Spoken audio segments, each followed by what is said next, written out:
Nonetheless, one of the most wholesome players here, but will not seem wholesome on the map. Let's take a check-in with one of those teams that we were talking about. Link your Twitch or YouTube account with Signal 50, see you later. That's Ahsoka waiting, watching, and finding it. Adrian in trouble, rated in the gulag. That's going to be really tough. Adrian, with no flares, does have a precision airstrike available to him, but just trying to get into some cover. You start looking at the money situation. Will Rated come back from the gulag? Doesn't necessarily have enough to buy someone back, and once you start getting into Hydroelectric, there's only like 2 or 3 buy stations right now on the map. We have a mobile as well, but you know those will be watched like a hawk. So Smixy, let's check in with her. Typically lands over in Rohan Oil. You said it best. They're climbing up the leaderboard, and Smixy is gobbling down, looking to get a knock onto Castillo, but attract the numbers advantage. You stack every engagement, and then you reward yourself with that durable gas mask, picking it up. Yeah, a nice win. They're going to continue to play hand in pocket, just work together all the way through each of these buildings, clear the high ground, set up for the next rotation, and hopefully pick up a couple in the process. I believe this team, I was talking to them before, and they said they were going to run 2 signals this time around, flanked running 1 and attract running 1, and who knows, maybe they're running 3. So every single time I asked the team, they were like, we're running 1 signal. Then I asked them again, they were like, we're running 2 signals. And now I think they're running 3, so who knows. But the team, I think in 6th place going into this, Jowo squad got 2nd overall in the map. Needed a couple more kills to creep up the leaderboard. They're in trouble as well and rotating. Let's take a look at that map. They've actually got a nice, pretty clear rotation around this water. If they're able to cross over, you can see Team 11 is Jowo's squad. And as we see the circle, pretty centrally located still. Everybody's kind of staring at Hydroelectric as potentially the end game. Yeah, that's going to be a really tough one to get into. You have the cluster of teams that are going to be exiting out of the further southwestern side of Al Mazrah City. You can see Team Jukies have kind of stapled along the side of Marshlands and carried that forward, making their way to Hydroelectric, but they will still have to cross through the open and through Team Stuwo, so that's going to be a tough one. Yeah, we got DBZ after winning their early encounters, or rather, maybe in trouble in their early encounters. They were able to answer back against Azen after map 1, and now they've got some high ground here on the outside of Hydro. Look, you've got DJ Moss, Z-Smith on the building next to you. You're not too worried about them. You don't think they're going to leave their location, so instead, let's find some easy eliminations if we can, as other teams are rotating in. There's several squads in this area. You've got to hold your position. Elo in trouble, but answers easily against Echo. They're going to be able to push this fight with ease. 3-on-1, 3-on-2. They've lost 1 in the process at least. Down. I thought it was going to be an easy fight, but Tomsterbaum goes big and then might be able to snake his way out of there. Look, if anyone's going to go big, it's going to be Tomsterbaum, and you have to play your life. Once you get out of that player advantage, you can see the dolphin diving happening behind the tree, just trying to separate themselves a little further out. But with so many teams, 43 in particular, left in this lobby, only 7 have exited. This is not where you want to start your map number 2, and especially as you see some distance there for FIFA kill. Abwiz there going down on that kill feed, but Sirius Mariko, they're setting themselves up into that upper high ground engagement against Super Evan and Z Colors. Now, let me just tell you, I saw them getting their photos done yesterday, and they were here with pure confidence. They knew that this was a job to be done, and they were like, we had so much fun throughout the stages, we're gonna bring it today.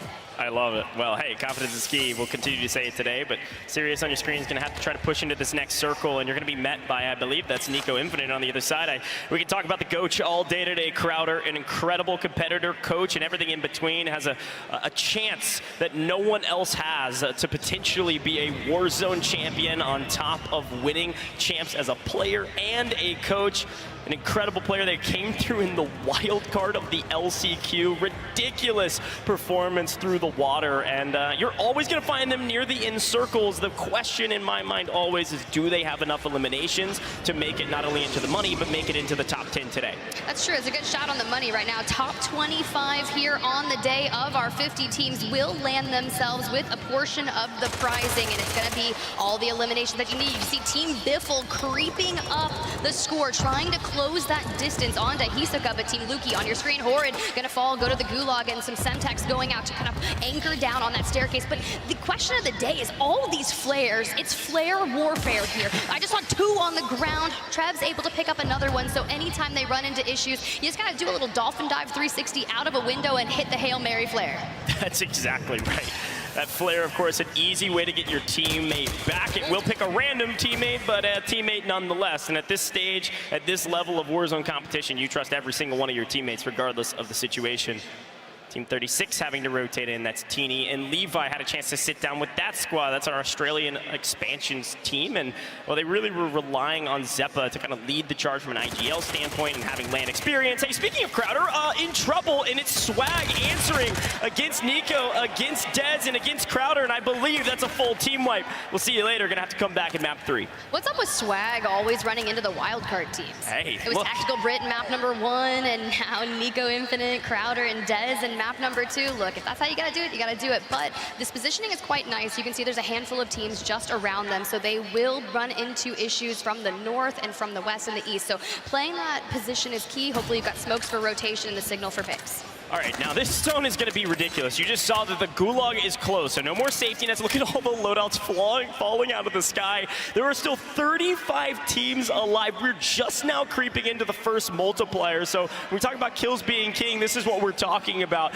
This is not chance, but there is a lot of things that you need to do to mitigate RNG to have a chance in the final couple circles. Juki's already finding more. Look, you're going to find kills because there's still 89 people left on the map going into this next zone. Now, Goj, this was the engagement that I was telling you about just prior. We knew through their rotation out just north of Marshlands, they were going to run into Team Stuo, and you can see Patzuka is able to grab a knock onto Juki's, but so far, 2 members of that team are still up. They're able to take that squad out, but Soka, they've already made it into Hydroelectric. They're prioritizing those early rotates and keeping stocked up on multiple plates. They've got gas masks, and they prioritize taking high ground where all the teams are. You can see DBZ in the distance. You also have Empathy and Finesse still up for their squad.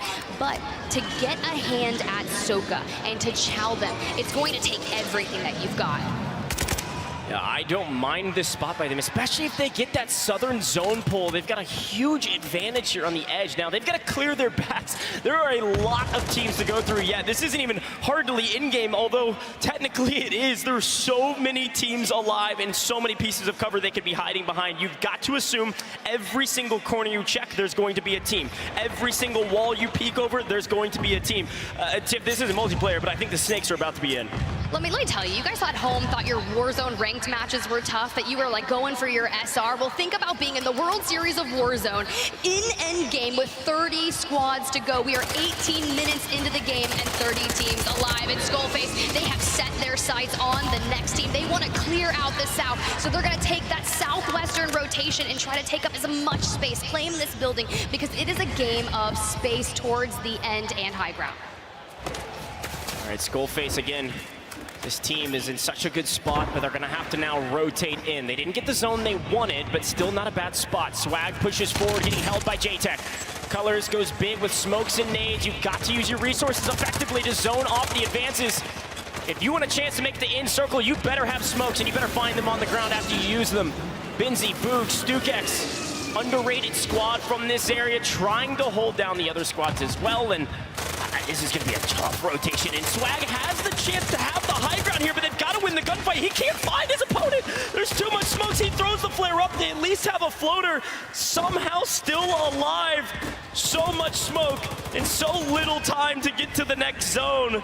In trouble with the floater. Hopefully can farm a bit of those multipliers. The question is, how many kills do they have? Just on the outside in the gas. You saw the flare go up, so Super Evan will come back in. Boog's able to get the full onto Swag, but it's TBE with the high ground in the tower, and you can see Boog's just checking up into the sky. Hey, what is going on? I have a signal 50, and Panda goes down. This is where it starts to be really tough towards that end game. You don't have resources, you run low on plates, and that signal 50 is a heavy hitter. It just takes one sometimes to knock them down, but Mayapo, he's like a Skullface, going for that ever-coveted high ground, utilizing smokes, and this could be the engagement that they need. They're going to clear out this building, one of the last ones in the zone, but Skullface, I mean, a little bit of a bathroom camper. Sometimes you got to do it. I saw a lot of Team 40 there in the kill feed. Shifty alive as well. Some of the top teams from the first map still up, but some new faces here as well. Sway, Planticity alive without their third, but alive nonetheless. Inside, about to be the top 15. You're about to see a new multiplier, and Shifty on 6. Here they are. They've lost Sage, but Shifty and Biffle alive, continuing to slay out. This team is frightened. Well, rather the other teams are frightened of them. Gonna hide out on the edge of zone with the smoke. Should be able to pick up a few more eliminations. Might have actually been able to get a buy off as well. Squad 12 goes down. That's Zungod. Tiff, we're down to the final 13 teams, and everyone biding their times. Again, just a moment of peace before the chaos that entered the last final circle. Team Jowo went out, Team Almond went out, but Tomsterbaum from Team Echo, the longtime duo of Echo, still poised alone in that building. If they had any eliminations throughout this game, getting that coveted multiplier. Now, mind you, in 10th place, you're sitting with a 1.6x. You hit 5th, you go to 1.8, which is almost as good as that coveted 2x. But Hisoka, your map 1 winners, they're pushing the issue. They're getting a little bit closer, just taking all of the stun grenades to the face. But as a duo, Hisoka and Skullface, we chop out that Hail Mary flare, and then we go in for more. Unreal, Hisoka chowing everything. Gets the flare off, and Get it, Hisoka! Hisoka goes big, will fall in the process with a third party, but finds the team wipe sway, answers back, but Hisoka's gonna feel good about that one, especially with flares in the sky, especially with some floaters. Who knows what they'll be able to do, especially if they make it into the top 5, Tiff. This could be another monster game, and all three up. Let's go to Team Biffle. They've got player advantage, they've got high ground, Biffle. and they are farming the skies. Look, they were already so close to Soka on the leaderboard, so Biffle taking the prioritization, because Z-Colors, he's not paying attention, he's gonna fall to Biffle. You know that Repulse Check is in the building, and Biffle looking to put on a show for them, and as they clear out Sage, just capitalizing, number stack, Biffle will fall, free. but Sage is going for the trade. Now, they just have to turn their tides towards it, but Shifty hits a flare. This is about as free as it gets. Stukek trying to go big with the starter pistol. Castillo, our Mexico squad goes down. No, yes, Biffle answers back. Shifty, Biffle, Sage are your map 2 winners. We knew that was going to be it. The moment Soka took that win, you could see everyone cheering for Biffle, and that is what they needed to do. They saw the 16+ point differential between them just after map number 1. They knew they had to come back swinging, and they do that tenfold. Looking at Biffle with the Signal 50, just poised, playing Duck Hunter out of the air is everything that I was excited for. Unbelievable job from the trio. They've battled so much adversity as a team. They had so many expectations and had to work through the team chemistry issues that come with creating this new trio of Slayers. But they found it in map 2, potentially the biggest map of the day. The math will check out for us, but a massive victory. Biffle with double digits already in map 2. They were in 2nd place, Tiff, and likely going to be in 1st after that one. You know, you think about the roster changes that we've kind of hinted throughout the stages of World Series of Warzone. Shifty was actually on that initial roster, but let's take a look at that HyperX victory moment and Biffle just shooting out of the sky. Oh, Z-Colors going down. He's on double digits here, but he doesn't quit there, Ghosh. I love what they did here because they knew they had player advantage and they were willing to split up to farm this lobby, Tiff. I mean, everybody at home's cheering for them. Of course, there's a lot of fans back in North America, but I saw a ton of fans here as well for them. Shifty gets the buy just in case. Now, we gotta give a shout out to our Mexico squad. Castillo and Z-Dark, they actually won the Mexico region and they went big here for top 3 as well. Biffle flies in after getting bought back. StukX falls, and there is that victory. Congratulations to that team. I know they're excited. You can see it on their faces, but not only are they excited, Tiff, they're excited to be at the top of the leaderboard. There is $100,000 going to the team that wins first today.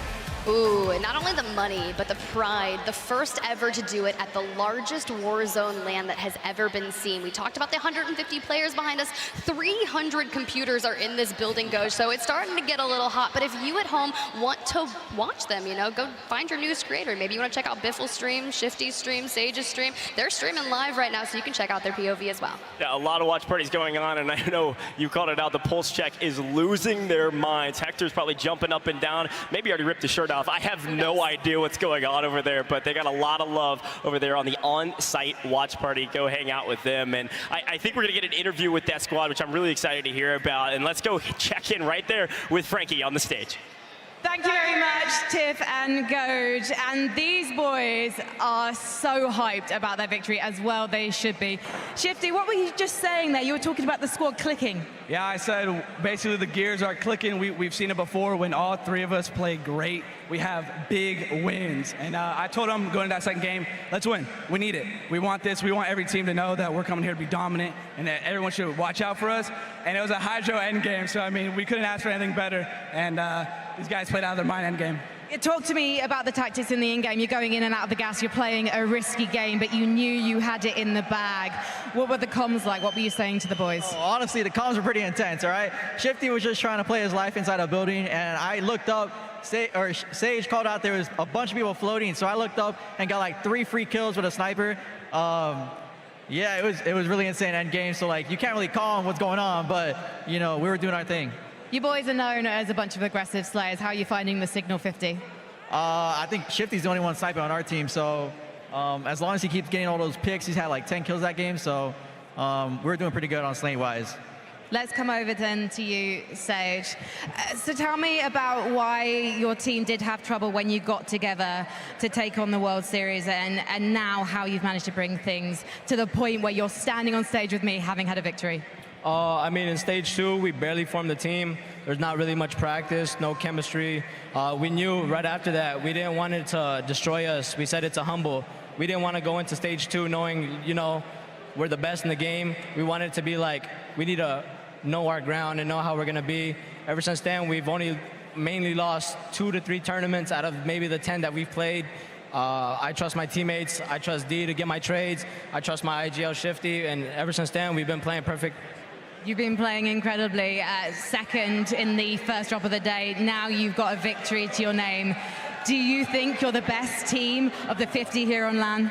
I think that my team is probably up there. I wouldn't say we're the best. We still got a lot to work on, but I know for a fact when everything clicks, like how we played that last map where our comms are still crazy, but we still understand each other and we still trust each other's judgment, and we play it perfectly. Well, your trust is well-founded. Thank you so much, London. Give it up for Team Biffle.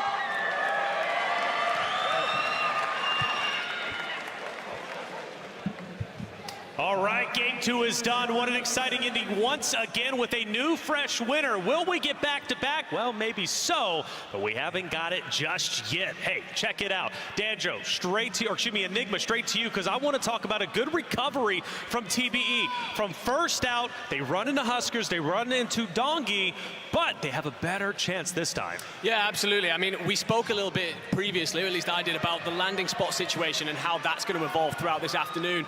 And one of the things is that TBE here refused to be bullied out of their spot after they end up falling first in map 1. It's a heck of a bounce back indeed, taking out Team Vombot and hunting Huskers to the river to make sure they're out of the way. And I spoke to Tommy literally seconds before map 1 started, and he said what he wants to do is establish space. In this meta, he wants space, time to get his team together, and he's doing just that by pushing those squads away. TBE, good recovery without a doubt. Dream, I go to you. Aiden recovers just long enough to run into Hisoka and just find trouble once again. Yeah, it's unfortunate. I mean, being able to fall, but I mean, right here you saw it hopping down from Observatory, and then like they were rotating in. Guess what? They rotate into a Signal 50 into Huskers. But the good thing about that, even though Rated went down, yes, he still had his gulag. So right. Yes, recovery was the name of the game. I feel like for some of these squads though, the way that everything was rotating though, it was kind of like a little more centralized to where they had to get to those buildings first, right? So recovery the name of the game, but for these teams here, reflections, I will tell you, this part specifically with Hisoka was absolutely insane. Nutty. If he found a flare on the ground right here, which you saw, oh, if he was able to pop that off, that would have been a different game. He secures top 10. Danjo, talk to me about this end game. I mean, this end game was just insane. You see, obviously, Shifty, Sage, and Biffle. Huge thing that was a little bit minor. Shifty hit a flare to, I believe, get one of the other players back in. And we just see Biffle pick up that sniper and is going absolutely crazy. Yeah, you hear them speak in the interview there about how much they believe in each other and all of this, but I was speaking to Repulse himself last night, late on, and I was talking to him about this squad, and there was a bit of a difficulty for them when they first came together, some inconsistencies, they had real takeover moments, but some underwhelming performances as well for a trio as talented as this, and the problem was that they were having was that the 3 superstars, the 3 slayers, that's very difficult to merge together, and what they've done as a trio is come together, assess where it is that they can be the best team, and they are delivering today. Can we talk about Team Diaz Amir representing Mexico, Castillo, and Z-Dark? Like, they have been coasting silently in that 4th place spot. Yeah. Yeah, I mean, they have been, and fourth place is big for them because we talked about our expansion regions. They're outnumbered, 21 in A, 20 EU. You only got 9 expansion regions. We've already seen Japan make an impact, and now you're seeing Mexico with 2 teams make a big impact. And that's what I was saying, like, crowd wasn't getting loud for them, but they're a team that is still making an impact and also could, in fact, win today. Your team are map 2 winners, Biffle, Shifty, and Sage, 24 eliminations. Wow. That's the biggest game we've got yet. Hisoka, I thought, was setting the pace after map 1 with 21. But Diaz, Biffle, Shifty, and Sage say, enough is enough, we got this. And I thought it was funny. During the interview, Frankie asked, Biffle, Signal 50, how's it treating you, right? And Biffle goes, I'm not even using it. Yet we see evidence in the final clip of him just beaming players out of the air, okay? So wonderful job coming up from Diaz Biffle. He's an incredible player. We didn't talk about him pre-show, but we didn't forget about him. Our usual spot, there was 2 teams that pulled up both sides, got pitched pretty low, so a little bit unlucky, but it happens. It's just on to the next map. Had those teams done their research on you? Do you think they came for you specifically? I think everyone knows our landing spot, so we will get targeted pretty early, so it's like we expected it. It's just the fight was such a 50-50, it could have gone either way. If you were expecting it though, you considered maybe practicing dropping somewhere else just to be safe? Oh yeah, we got like 6-7 spots we're going to go to each.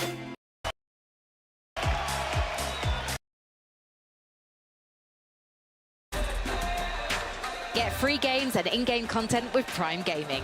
Visit gaming.amazon.com and link your accounts. HyperX is the official peripheral partner of Call of Duty. The World Series of Warzone Global Final is here, and so is the Solo YOLO pack. Drop into the game with the essentials, including the Red Mist XMR blueprint, the Solo YOLO Chimera blueprint, animated calling cards, emblems, and more. The pack is available using COD points. Visit the in-game store now. Hey, we're here with Team FIFA Kill and FIFA. You gotta tell me who your teammates are. My teammates, I'm sure you guys already know, but I'm with Oki and Wiz, the boys, repping the European squad, obviously, on the stage, front and center. Except you haven't met them in person until today. Until right? last night. Okay, sure. Last night, and both of them were, a little bit stumbling around, enjoying London, but sure, it just felt natural. We've been playing together so long. So you're comfortable. You're 30 minutes outside of your house. Yep. But you're not in your shed. Talk to me a little bit about it, okay? Why the shed? Originally, I'd be sitting playing in the front room, 60-inch TV, and you can't really sit playing a tournament for money when you got your little brother walking through, drying his hair out the shower. Didn't really have the room for a setup, so my dad just took every penny he'd saved, built a shed in the garden, got me out there, put some internet in it, and just went from there, You really have become the shed expert, right? Oh, 100%. And so as such, we're gonna actually have you rate some sheds between 1 to 10.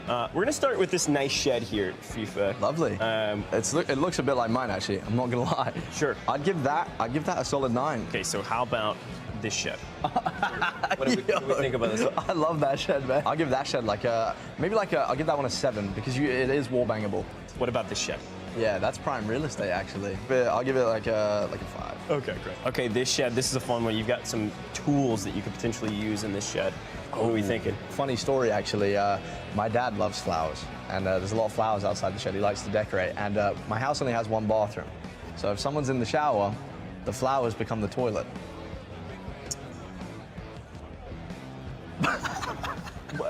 Well, FIFA, this has been an incredible interview thus far. Really wish you the best. You and the boys, I think you've got a great chance of winning it. Thanks for rating those sheds. A lot of fun. So thanks for being here. I appreciate it. You're not a shed connoisseur like me, so I wouldn't... I mean, why am I here? No, come on. Final shout outs to the Shed Gang. Anybody you want to give a shout out to? Obviously, shout out to my dad. He's my number one, my best friend, manager, dad, obviously. Shout out to the Shed Gang, supporting me every day, getting me here. Obviously, I wouldn't be here without you guys, so thank you very much for that. I'll see you guys out there, hopefully put on a show, and I'll see you tomorrow. Woo!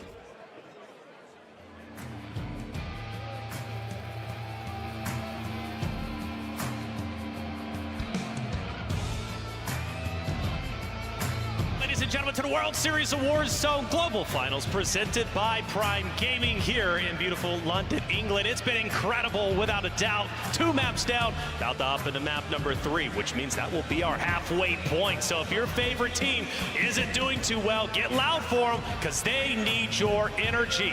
I'm Taylor Reflections Noble, your host, joined by Dream Crazy, Enigma, as well as Dandro. Today has been wonderful, right? 2 maps, 2 different winners, but some heavy hitters starting to rise to the top. Now, I want to give a shout out right to one of our great teams who makes Codcaster everything that it is, and that's our B-Nox team, who's constantly giving updates and upgrades. So B-Nox for the Codcaster, that's who you can thank. I'm not gonna lie, Codcaster is like, it's beautiful. It's just a beautiful thing, right? We're able to see everything. But without a doubt, it's time now to see our standings. I gotta know who's in first place. Enigma, who are we looking at? I mean, it's going to be Team Biffle right at the top here. 76 points after 2 maps. The big thing, though, 44 eliminations. So one of the things at the end of map 1, I was a bit worried that maybe they'd going too aggressive, getting a lot of eliminations, and then not placing too well. They fixed that in map 2, and they're going huge right now. A massive gap over the rest. Going huge indeed. Well, map number 3 is getting queued up. Let's get it going. Goes. Tiff, take it away. Hey, thank you so much, Reflections. That's right, map number 3, almost halfway through the first 6 maps of the World Series of Warzone, which means we are that much closer to that solo YOLO 100K prize, Gosh. London, are we having fun yet? I think we can do a little bit better than that, but we'll try again later, Tim. I'm excited for map number 3. You're right. We're almost halfway done, and you're right. Solo YOLO right around the corner as well. We have $600,000 to give away today, and, well, maybe not give away. Maybe it's earned, but let's take a look at this next drop. Map number 3, and Cam's first out of the plane. We'll see if that bodes well going into this map. A very similar plane line to what we witnessed in map number 2. So teams in Akhtar Village Airport, they're going to have priority, and even over in the coveted H5 where Juki's typically lands. He's made history there, competing from that POI quite some time, celebrates a lot of quick cash, but let's jump on board with DBZ out towards Airport. Now, mind you, they had initially won this contest in map number 2, so they're looking to pick up a couple more eliminations. Yeah, and this has been an early contested spot since the very beginning of this tournament. Aizen versus DBZ. A fun fight, a difficult fight, 2 really good teams. And the question is, are they going to interact again? Are they going to try to push each other, or are they going to grab their loot and move on? It looks like a lot of the same. Both teams think they can win this fight every single time, and so far it's 50-50. Look, you just got to go on confidence. You said it yourself, Goes. Confidence is key, and we need to have a little bit of consistency here, because with that fight at the top of the leaderboard starting to get incredibly close now, just 15 points separating Team Biffle and Team Hisoka. Everything is going to need to matter, and Mutex, Jay, starting off to an incredibly strong round here. There are 3 squads nearby. Team Savvy Ultras just north of this trio of Chaos. Sirius and Moriko, they need to stand back, but Huskers and Mutex, they were able to get the high ground here at Observatory. Yeah, and again, this is a spot that Huskers and Mutex has been dropping into since the very beginning, right? They actually contested each other, I believe, in stage 1, and then of course, they came together for the LCQs and made this kind of a hodgepodge team, and they've played together before, but not a ton, and Jesus is an incredible third add into this. Mutex and Jesus had a little bit of Kim as well. Jesus actually went and hung out with Mutex, so they've got some chemistry, they've got a chance to prove themselves, but Sirius goes big and finds Jesus from distance to take it to a 3v2. Huskers and Mutex likely going to try to rotate out here. Looks like they actually might be splitting. Mutex might not see that there's a pathway out, and all of a sudden, this could be a very difficult fight for Mutex to take. Sure, he has high ground, but a 3v2, a streak landing on your head, what are you going to do? Mutex still has high ground, but he is going to be forced off of the roof. But when you have such good ground loot off drop, CPA is able to grab the down and finish onto Mutex, sitting into the gulag just early on. So Huskers Co, you know they had such a long journey to get here, and so far have run headstrong into resistance. But Nico, Crowder, and Dez, your wild card winners out of NA, starting off really strong, just on the low ground, trying to dolphin dive behind cover so Nico can get back into with his team. Yeah, that CPA team, that's our Asia expansion region team. They play extremely aggressive, so it makes sense they like Observatory. Okay, Crowder, phase up here. Take a look at Crowder, sniper. Maybe not the signal, but we'll take it. Whatever you got in hand, find a down that's going to open up a pathway moving into the next building. Potentially could move into this fight. Still a very difficult fight to push up on, and this could be one of those fights, Tiff, I got to sneak the word in at least once in this broadcast. This is a quagmire fight. They're going to be fighting this fight for a long time, and Sometimes that's good, but most of the time that's bad. You might sit here and fight the same team for 5-6 minutes, while a team like Hisoka's already wiped 2 full teams and then setting up for their in-game.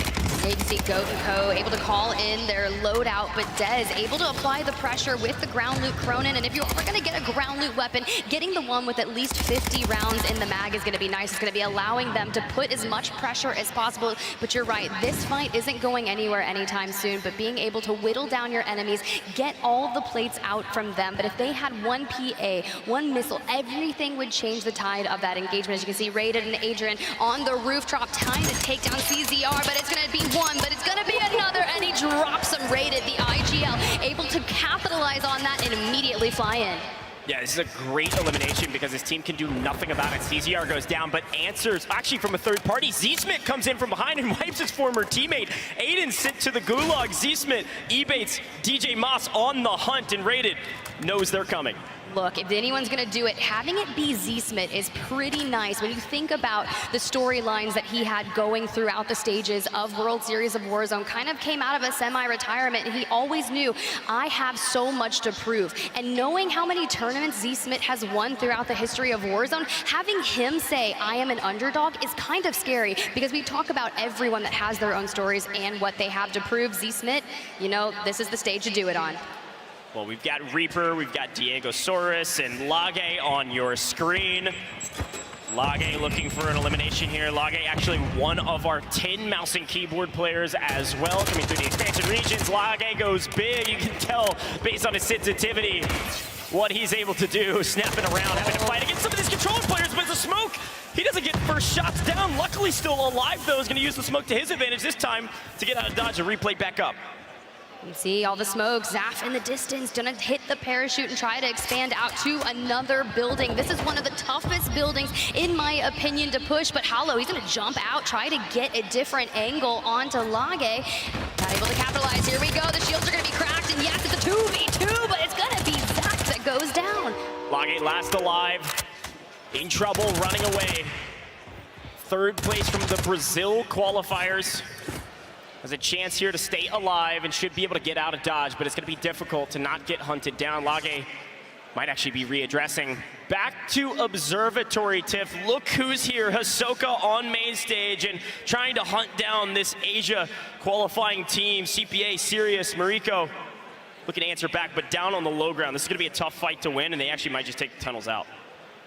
Sometimes it's best to actually prioritize the disengage. Mayapo, though, already has the high ground. They've got loadout weapons. They're utilizing the buy station here at Observatory, because you start to think, while this POI is dead near center of the next zone, where do you go from here? You want to wait and see, because typically they are in that end game with some of the best positions, and similar to what we saw out of Biffle and Sage from map number 2, just being able to get to the end game and have player advantage can be nice, but Invader, Sway, and Hunt on the main stage here, already with 2 eliminations, and Clown in the gulag. Yeah, those are 2 teams that I was talking to before the broadcast. They were like, nobody knows us, nobody respects us. We're here to prove our name, prove our worth. So excited to see if they're able to do that here on main stage against some of the best Warzone competition in the world. See TBE sneaking out of that fight. Everyone's still biding their time. Now, we have seen the first team fully eliminated. Question is, who is it, Tiff? 49 teams alive, and many of our teams, if not all of our teams that are at the top of the leaderboard, still up. Team Biffle, 48-point victory, and now a little layer cake action. You'll love to see it. DJ Moss, Ebates, Z-Smith, a fun fight against Joe Woe's squad, seemingly with the advantage. Breadman gonna sneak out of there. Limax, not sure he's able to yet. Limax doing a little bit of crouch walking, trying to figure out the best way to infiltrate Team Ebates, but it's Limax from down under crawling to the mid-level of this building. Now, one thing when I was getting to talk to them, you know, I had a chance to sit down with Bread, Joe, Woe, and Limax, and he's like, I just shoot my gun.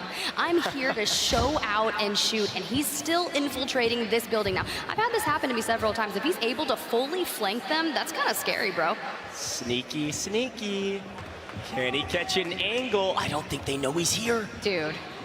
Trigger Discipline's gonna hold on to it. If he can catch an angle here, getting some comms from his teammate, he's gonna sneak up. Is he gonna find it? Couple grenades, no! Goes for the nades instead of the gunshots. Could have maybe grabbed the knock there, but Not sneaky enough. Gets the self-revive up, but eBait should clean that up, no problem. Limax sent to the gulag. Nice try, buddy, but not enough. See if we can get back onto the map. Let's go to the team at the top here as we try to get a little bit of some more information, Tiff. We always talk about how information is key, and there's a ton of ways to gain information. You can definitely interrogate a player if you're relatively safe, and it'll give you a live ping of the enemy teammates, so you can kind of focus that out, and Biffle gonna join in. You can see Shifty from that engagement was able to grab a gas mask. They all three have self-res as your map 2 winners are in it for the wins, and they're going to do just that as Sage decides on to Morpheus. You know, their journey throughout World Series of Warzone was really tough. Even Goes, you cursed them once when they were on the building trying to get into the World Series of Warzone Global Finals by 1 point, Goes, and that was a full elimination on Jukies that they didn't get. So now here on the stage, in person, on the Global Finals, they are going up against a massive Titan, and Zakar cannot get away. Yeah, I wonder if this is what happened last map. We had a chance to interview them, right? They went down first, and they get wiped here again. I think they're full out of the lobby. Team Rocket can't catch a break, and it's because of Team Biffle going big, grabbing their early eliminations. They have a system, Tiff, and it's working. Speaking of systems, Crowder, Nico, and Dez, the way they're able to stack buildings on the outer, looking to pick up eliminations and not necessarily worry about playing that center of zone, which is an aggressive way to play, and I respect it, but already pulling up 1 elimination, 2 gas masks, but Dez, no plates to their name, but a Signal 50 in hands, of course, I would expect nonetheless for Crowder to be the anchor running it, being able to kind of control the method of the madness, and 10x squad rotating in, just parachuting down. They're going to run into Kong, but they're able to get a knock into a full, cleaning and fighting their way in. Strong is in trouble, and it's a nice knock, but Solitude, not sure you're going to be able to do much here. If you're Crowd, if you're Nico, you need these eliminations. Again, a team that traditionally plays in-game well, but it struggles to find a ton of eliminations. Of course, they won the wildcard map, which was the one and done. If you're the last team standing, you make London. They made it in the final moments. They've been practicing for a while now. And let's take a look at our map view. Of course, you can take a look at the map view as well with the Call of Duty Echo Twitch channel. Go check it out if you want to see that view. And it's a fairly central zone. It looks like Observatory is still inside the zone, so you know Hisoka's happy about that one. Crowder and them, they pick up another Tommy going at it against Intex in the kill feed. So offhand, you have to think about the rotation of where we're moving to. The teams at Observatory will have that eastern side priority, but for the teams coming in from Village, Shireen Pass, they are going to have that high ground disadvantage as you climb up Observatory. And just like the end game in map number 2 is going to be Hydro, with other teams that are all congested, they're rotating out of it. But Team Savvy Ultras on your screen, 47 squads remaining here on the outskirts of Village, one of those teams that will have to rotate through Observatory. Yeah, they had a nice start in the first map, but couldn't really catch a break in the last one, and seemingly a little bit of a blender earlier. Heard that maybe Savvy Ultras even lost his gulag, but got bought back. There's a ton of ways to get your teammates back, so make sure you can do that, and of course to have player advantage. It's necessary in these moments, especially playing outer zone like Gooey, Glapson, Goat, DJ. Blade actually in trouble from Aiden. Would love to check back over to that fight and see what's happening. Here it is. Observer's on point. Aiden was able to get the better of one. He split up Blade from Vortex and Savvy Ultras and took care of business. However, Savvy Ultras answers back with a Signal 50 kill on Adrian. It's a 2v2. Aiden and Rated versus the former World Series of Warzone champions from EU. See if they can do it again. Rated on low ground. Aiden mounted up, looking for an elimination. Oh, Savvy, the bait and switch. Here's the deal. Aiden was able to suppress fire for Rated, who jumped down, went for the buyback onto Adrian, but unfortunately will lose their life in the meantime. But Aiden with the flare will be able to bring them back, but the same goes for Blade. He was immediately brought back by his teammates, but chalk it up. Aiden not able to get the down there, but they know, and there's a medic vest on the distance. So we talk about the different med vests that are available, able to grab a gas mask, and some teams even filter through those different types of vests where, hey, if you got to hit the res on a team, you want the medic, you want a quicker res, but they've got comms, they've got stealth, and Aiden on the rooftop still. Let's take a quick listen in with Team Aiden and hear some of their comms. I know the team at home are going to love this, and the people in the stadium might be booing them. Maybe like linked up a little building.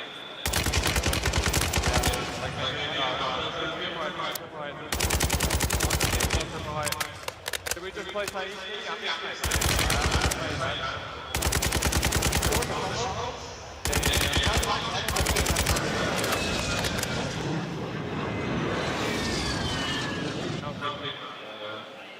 Keep outside. Yeah. I got it.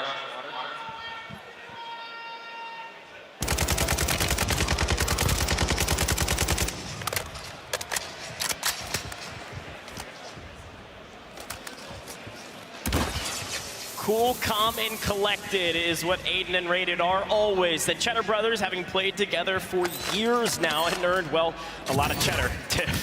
Hundreds of thousands of dollars earned, not between both of them, but singly. Each of them having earned well over $300,000 and trying to add an extra $100,000 on top of that here today. You can see the map. Increased view on your screen. You can see all the teams having to rotate in. Observatory outside of the next zone. We are headed over to Saeed City and outside of caves here, Tiff. Oh, look, this is going to be so tough. You're going to have Aiden. They're actually electing to grab the high ground, which is nice here for them at Observatory because you can kind of parachute off onto the other side, but you're going to run the risk of going through the river. If there's anyone that's going to have a beautiful advantage in that next zone, it's going to be the teams that have made it already into Saeed City that have the ultimate high ground. But you can see Mayapo from a distance playing on the cliffs outside of Observatory, and there goes Kong. A 1-2 down and out. We knew that was going to be the issue with the Signal 50, but for another issue, it's the fact that Huskers taking on Tony White, man, for everything they've been going through early game, their ability to regain is exponential.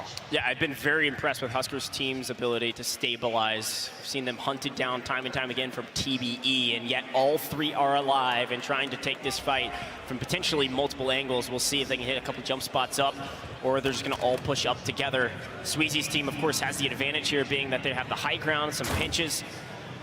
And if you take too long here, Tiff, I'm worried about a third party. There's a ton of teams close by that could potentially do it. Here are those jump spots I was talking about, looking for any angle they can get a chance to shoot through those windows and find their prey. Speaking of prey, Clutch Belk very much so in trouble as the team near the top of the leaderboard. Quick wipe of DBZ. It doesn't look like a full team wipe, but certainly not one you're happy about. Yeah, but Skull on 0, and we're already on circle number 4. And the issue with that being is they need to be able to maintain the pace that Team Biffle has set. Yes, they won map number 1, but Team Biffle answered back in map number 2, and now well into map number 3. Biffle is just extending and capitalizing on that lead that they've already created, and Shifty, the former member of the Stage 1 roster with Soka and Skull, finding so much success here alongside Sage and Biffle. Yeah, this is a tough one. Now, I did just see, I think it was Savvy Ultra's team that was full wiped out of this map, so not going to be a great one. We just missed out on the multiplier. We're just now inside the multiplier. Shifty and Sage are missing one, so they're going to play patient here and hopefully just pick up a couple picks as teams try to rotate in. There's Castillo, one of the other teams, fantastically performing today from Mexico in 3rd place going into this map with Deus Amir, a team that a lot of people were watching out for, but there was really a lot more chatter around the 2nd place team from Mexico, which is Panda and Goat Clamp, who are nowhere to be seen, at the very least inside of top 5. So we'll see what they can do in this map as Ahsoka continues to push the equation, continues to push the pace. If you're dictating pace, usually you're on top. The problem is when the team's on top of you, you're going to be in trouble. High ground is everything. Gets caught out in the open. Skullface has to go big from his position. Finessing, Braxton not going to make that easy. Skullface in trouble. We're at risk of being sent out of this map. Oh, Skull in trouble, no flare in sight, and this is what they were talking about with Team Soka. Their ability to get out of fights with at least one of them. That's why they're like, that's so hard to kill. But for Nesson, Empathy, Braxton, let me just tell you, they just made it look so easy to take them out, and they hit the redeploy drone and continue on the rotation. Team 25 taking to the skies, trying to get across the river. They'll do so, but it's Shifty, it's Sage just answering back, finding. It doesn't matter. They just get a change angle. They just throw down. 2 members will fall, 1 still standing, but Sage has to prioritizing healing. The question is, where is Shifty, and can they stack this? Tiff, we have 26 teams alive, and Sage is on 10 eliminations. 2 players alive. Biffle's nowhere to be seen, and it doesn't matter. They slay out when they need to. Unbelievable performance from this team. It almost doesn't even matter what their multiplier is. They've stabilized at the top of this leaderboard because their main competition, Team Hisoka, is out of this game without a great map to show for it. Yeah, but the issue is they have 10 10 seconds, and they are not in circle. They have to move. So look at King AJ. They have to be able to clear out the right side because the squad that's in the top 5 just ahead of them, Deuce Amir, is in the building that they want. And even then, they will still have to keep moving to that eastern side. Squad number 5, that's going to be FIFA Kill, is already positioning themselves well into zone. But Sage and Biffle, your map 2 winners, they're going to have to get there. That's a big wrap. Gas mask are everything, and it looks like they both have one, at least for the moment. Sage, Shifty, you see Wars trying to push the fight. Shifty and Sage are having to fight back, and Shifty goes down, so it's going to be all up to Sage. Answers to Wars and finds another with the PA. Another team wipe going to Sage. Now the entire onus of responsibility on his back to stay alive and continue to creep up this multiplier. A massive map yet again. Last alive for his team. What can he do, as there's a ton of teams on the other side of these walls? Burning through the gas mask, does need to stay inside, out of the gas. He was pilfering through the loot to try and do his best to find a flare, to no avail. But now you have to play your life, and just crawling in through the smoke, through the chaos. But it's gonna be Deuce Amir, a top 5 squad, and help over the back, but it doesn't matter. Sage is just better.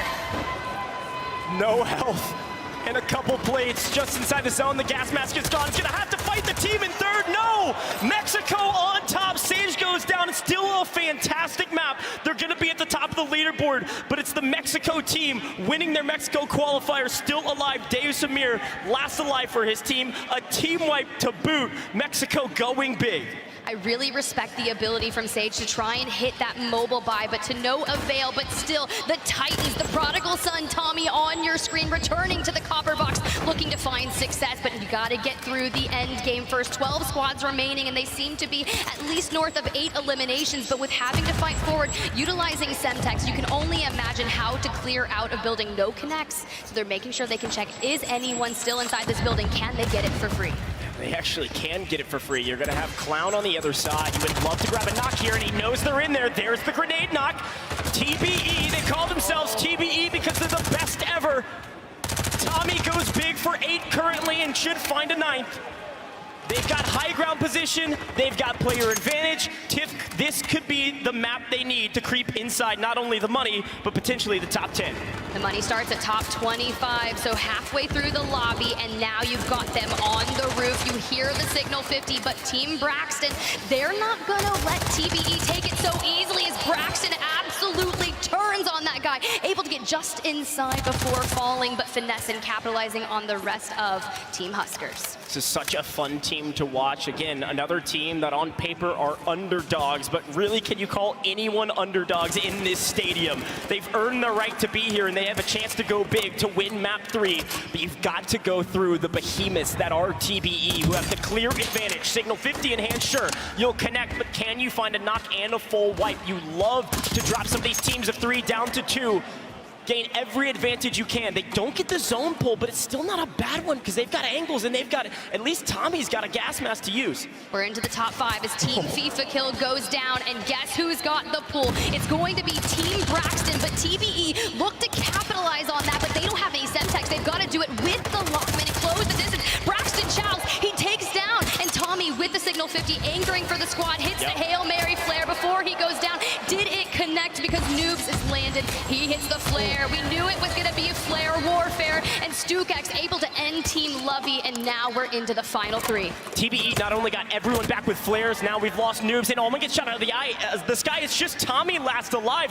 What we thought could be a TBE victory, now all signs are pointing to Team Braxton. No, Benzie, Boogs, going huge, finessing falls. It's Tommy versus Boogs, and there's one other team remaining. Who else is floating in the sky? It is Braxton, still up. Tiff, 3 teams, 4 players. Tommy fighting some weapons. We saw another member hitting the mobile buy. We're getting finessing back to join Braxton, and he was able to grab a sub on the roof. What looked dire for Team Braxton is starting to look a little better because he was able to grab a signal as well. Boogs and StuKX, you may have the high ground, but we're doubling down. Tommy with the starter. Tommy knocks Braxton before he gets traded out by Finessin, but Finessin doing his best to anchor. This is looking so good for them, and they take it. They take game number 3. Map 3 victors. Team Braxton, go massive. Zone pull, but thinking on their feet. Congratulations. Another omit victory. Omit on top, Goj? Omit on top. Something about those players are just performing different on land. We've seen it throughout all of the stages. Stage 1, Stage 2. Last chance qualifiers, they were all remote, and the questions were asked, would our players be able to perform on land, on this stage, in front of a crowd, more than 2,500 people in the building cheering them on, and they're locked. It's an incredible team that's come together. A fellow Tennessean with Braxton, Finessing, been in the scene since way before Warzone, even into Blackout, and yet they're still proving that they're one of the best here on main stage. Map 3 victors. That's huge for their point totals. I'm gonna have to look back and see where they were. I don't think they were in the top 10, Tiff, but you can see the excitement on his face. They're pumped about that one. Look, I'm pumped, right? You have to think about the journey that our players have made. They've been grinding, crawling for whatever tournament they could get their hands on, but to perform and take a coveted win, a map win on LAN is something that hardly anyone can say. And so far, we've had 3 different winners. Soka, map number 1, Biffle, map number 2, and Braxton taking map number 3. Look, I gotta give a shout out to TBE as well. They stayed alive as long as possible. They had a fantastic map. They grabbed a massive multiplier. Tommy had 11 or 12 eliminations by himself. They're back. The question is, where are they on that leaderboard? Braxton, the same. Where are you? You could have a fantastic third map, but if you don't have a first, you don't have a second, you're dropping some goose eggs, you're dropping some 5-point games. It's not gonna be enough to maybe earn your way to some money, but not earn your way to $100,000 at the top of this leaderboard. Especially during map number 1, we were looking to see what that first team eliminated from our entire global land would be. I was not expecting Frankie to give TBE the coveted wooden spoon, and you can tell Tommy didn't really like it because now they're answering back, and honestly, if you're not going to get that 2x multiplier, that empathy and Braxton were able to get for the map win, a 1.8 is still pretty good. But let's go ahead and take a look at that HyperX victory moment.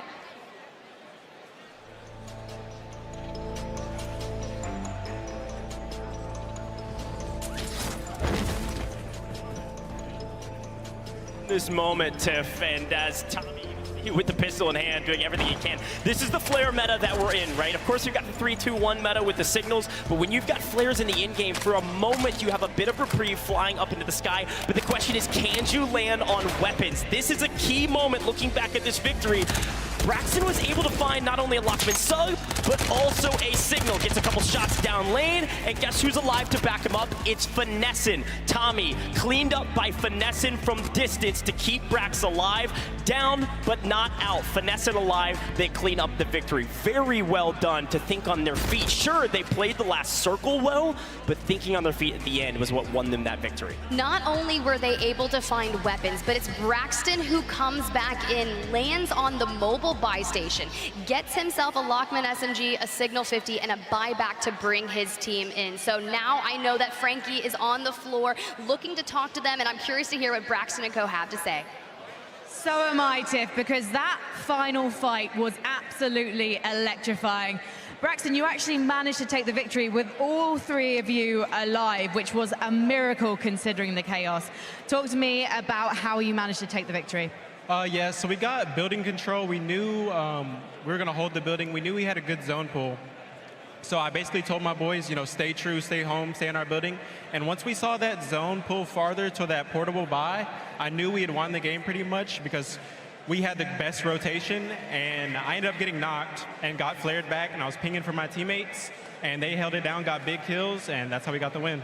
The flares were flying from all of the teams, and when that is happening, are you noticing the other teams around you also using their flares? Yeah, there's definitely a lot of people coming back, but a lot of free kills for us. A lot of free kills, is that what you call the kill on Tommy? Yeah. Yeah. The Brits offering up the free kill. That's where we're going wrong, Europe, I think, because North America, they are doing incredibly well at the moment. Finessing, how are you enjoying the spirit of LAN? It's really good. I'm a little nervous, but it's really good. We just got to focus. Second half of the tourney, the job's not finished yet. Do you think that your focus was much better going into that map? Of course. I put a lot of trust into my IGL Brax. If he says to rotate, we rotate. And Braxton, that's lovely words for you, but have you got any nice words for your teammates? Because clearly you're pulling things together here in London. I mean, I've been playing with them forever. I've known them forever. They got trust in me. I got trust in them. No one I'd rather play with. They're the best in the world. And why is North America looking like the best in the world right now? Because EU sucks. Oh, London! Braxton saying EU sucks. Are you going to let him get away with that? What do we think of Europe, London? I think we got some fans in the audience, although to be honest, London, I think we need to work on it. We're going to head back to the desk with Braxton. Congratulations on the victory. I heard a lot of boos, but I heard one scream from like somewhere over on the right side. So I was like, here we go. There's somebody out there for NA. Well, NA is looking good. 3 games, 3 different winners. And Brax, for the first time, gets up on the leaderboard super high. Well done. So game 3, a lot to take away from that. First, I'm going to you, Dandro. We discussed StuKX landing and StuKX leading the way for EU as a whole. A team that we didn't necessarily cover too heavily in the beginning. No, I mean, we didn't cover a lot of them at the top, but this is kind of one of those Europe squads that on the back end, you know, I mean, sure, there's like the best of the best, but there's sort of the teams that we want to keep on there. But, you know, the one thing I really like is that I'm like seeing them come online. We saw Brax come online. We're starting to see some of these other Europe teams come online. And I'd be curious, Enigma, you're kind of my EU guy. You were hyping them up. You were getting excited while we were watching that. Yeah, I mean, I'll be honest, I wasn't expecting Team StuKX to be the leading line for Europe. I mean, a couple of our star players aren't performing right now, but the one thing about this Team StuKX squad, they average placing 16th throughout stage 1 and 2, average kills 43rd. But one thing is that they are just here to enjoy themselves, and they certainly are doing today. Some of the interviews I had with them in stage 1 and 2, they were talking about how some of them, they set their roles. One of them is the low amateur that just carries the equipment and plays, while the other two slay out. It is indeed that squad. So yeah, I wasn't expecting them to put up today for Europe, but they are doing that, nearly take a map win there. Right. We have got off to a slow start in Europe, but we're getting better. Getting better and better. And speaking of which, let's keep that narrative going. TBE recovers game 2, an even better game 3, Dandro. Yeah, I mean, obviously they do not do what they want in map number 1, right? They go out there, the first team here, it's global land. You don't want that to happen. You need one of these resurging moments to get you back in the game, and that's what happens in map number 2, right? You win this critical fight against Huskers and Z-Dongi, and then you're back in it. And map number 3, well, they just play it all the way to the end. They had high ground, they had positioning. I think they just got a little unlucky with the zone pull. Tommy tries his best, but that's still a really good map 3 out of there to jump up the leaderboard. Very good map number 3. I go to you, Dream, as we pull up our winner player card, right? Brax, of course, winning there with empathy and finesse, and the first time we really see them shine, and shine they did. A lot of credit given to Brax as the IGL. Yeah, I know, it's crazy because Tiff is like, yo, on top, like some of those players, man, I think they had like 9 in stage 2. It's crazy, but recovery from them is absolutely crazy. But one thing that I wanted to point out was how a lot of players were disengaging and re-engaging. I mean, the fact that like Sage was able to stay alive for so long, that was the craziest engagement that I've ever seen. But I mean, with Brax, finesse, and empathy, this is actually an interesting squad, and of course, players that have been around for a while, wanting to be here to make a name for themselves. Right. But Finessen actually used to play with Invader and Hunt Cities, right? So making a roster change, being able to take that map right there. That's right. Putting in them a good spot. And 20 eliminations, that's the lowest when it comes to map 1 and map 2 and map 3 winners, but a victory nonetheless, and 40 points going their way with the 2. It's still a lot, right? And that puts them up there within conversation, maybe even top 5. We'll see when we come back. But we are going to take a bit of a break. 3 games down, the halfway point has been reached. Therefore, we're going to take a break. When we come back, your halftime show will start.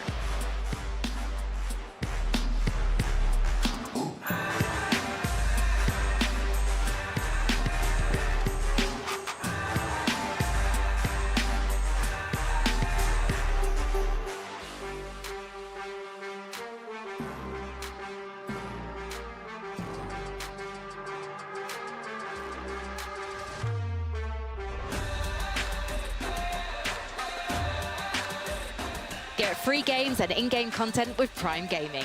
Visit gaming.amazon.com and link your accounts. HyperX is the official peripheral partner of Call of Duty. The World Series of Warzone Global Final is here, and so is the Solo YOLO Pack. Drop into the game with the essentials, including the Red Mist XMR Blueprint, the Solo YOLO Chimera Blueprint, animated calling cards, emblems, and more. The pack is available using COD points. Visit the in-game store now.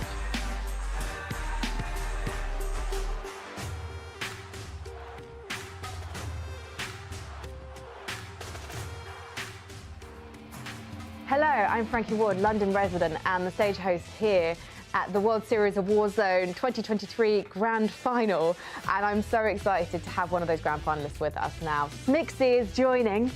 Hello. Welcome to Europe. This is the first time you've been on this side of the world. Yes, it is. I think there are a few people who are really looking forward to seeing you perform on stage as well. Hope so. Definitely, I know so. No, you guys did not make a video. You're out there to... Oh no, I'm gonna cry. Stop. I'm always so emotional. I'm already gonna cry. Okay. Whew. Yo, Smix, congrats on making it to London again. You absolutely deserve to be there. You have been killing it all year, and we're so proud of you. No matter what, make sure you go out there and show the boys what's up. Hi Smix, it's Kins here. I just want to say congratulations on London. You've been killing it all year and kill it in London. Good luck. Hello, just wanted to stop by and tell you that I'm so proud of you, Smixy, and I cannot wait to watch you and your teammates go crazy on the main stage. Good luck. What's it like knowing that there are so many people who want to see you do well in London? It's awesome, honestly. I feel very grateful and excited to be here. So the fact that there's so many people rooting for me is very nice. I don't think there's any doubt that you have the respect of your peers. We've seen messages from some of your friends, and I think they're your fans as well.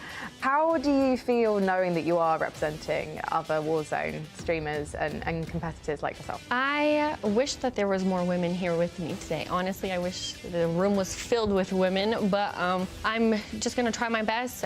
All I've ever wanted was to prove that women are just equally as good as men in games, so we'll see what I can do.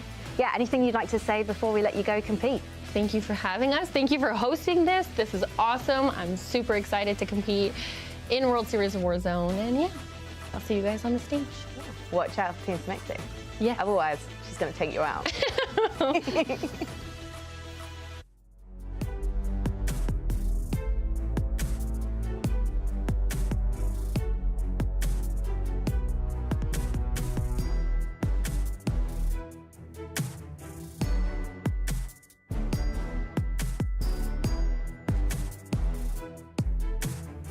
And welcome back, ladies and gentlemen, to the World Series of Warzone Global Finals presented by Prime Gaming here in beautiful London, England at the Copper Box Arena, which has been great. You all out there have truly been wonderful. Normally, I'm just looking at you as Twitch names, but today I get to match you all with faces. I'm Taylor Reflections Noble, your host for today, joined by Dream Crazy, Enigma, and Dandro, and today has been truly electric. With all of our game, or excuse me, 3 games done, we're now at our halfway point. But don't you worry, 3 more games, including Solo YOLO, still to come your way. Also coming your way, COD Next, right? COD Next is going to be coming through October 5th, and it's going to be a great event. Modern Warfare 3 is arriving on November 10th, and we wanted to call out a couple of big moments you should know about over the next month. First of all, make sure to tune in to Call of Duty Next on October 5th, which will be the premier showcase event for Modern Warfare 3 multiplayer, Call of Duty Warzone, and Call of Duty Warzone Mobile. Get your first look at Modern Warfare 3 multiplayer and what's next for Call of Duty Warzone and Call of Duty Warzone Mobile with live gameplay from your favorite creators. Additionally, get inside information about these games directly from the studio teams making them. Also, tune in to Next to get additional details on zombies coming to Modern Warfare 3. Then, be one of the first to get hands-on with multiplayer in the Modern Warfare 3 Open Beta, which kicks off soon after the next event. Pre-order on PlayStation and get early access to the Open Beta starting October 6th, and pre-order on Xbox or PC and get early access starting on October 12th.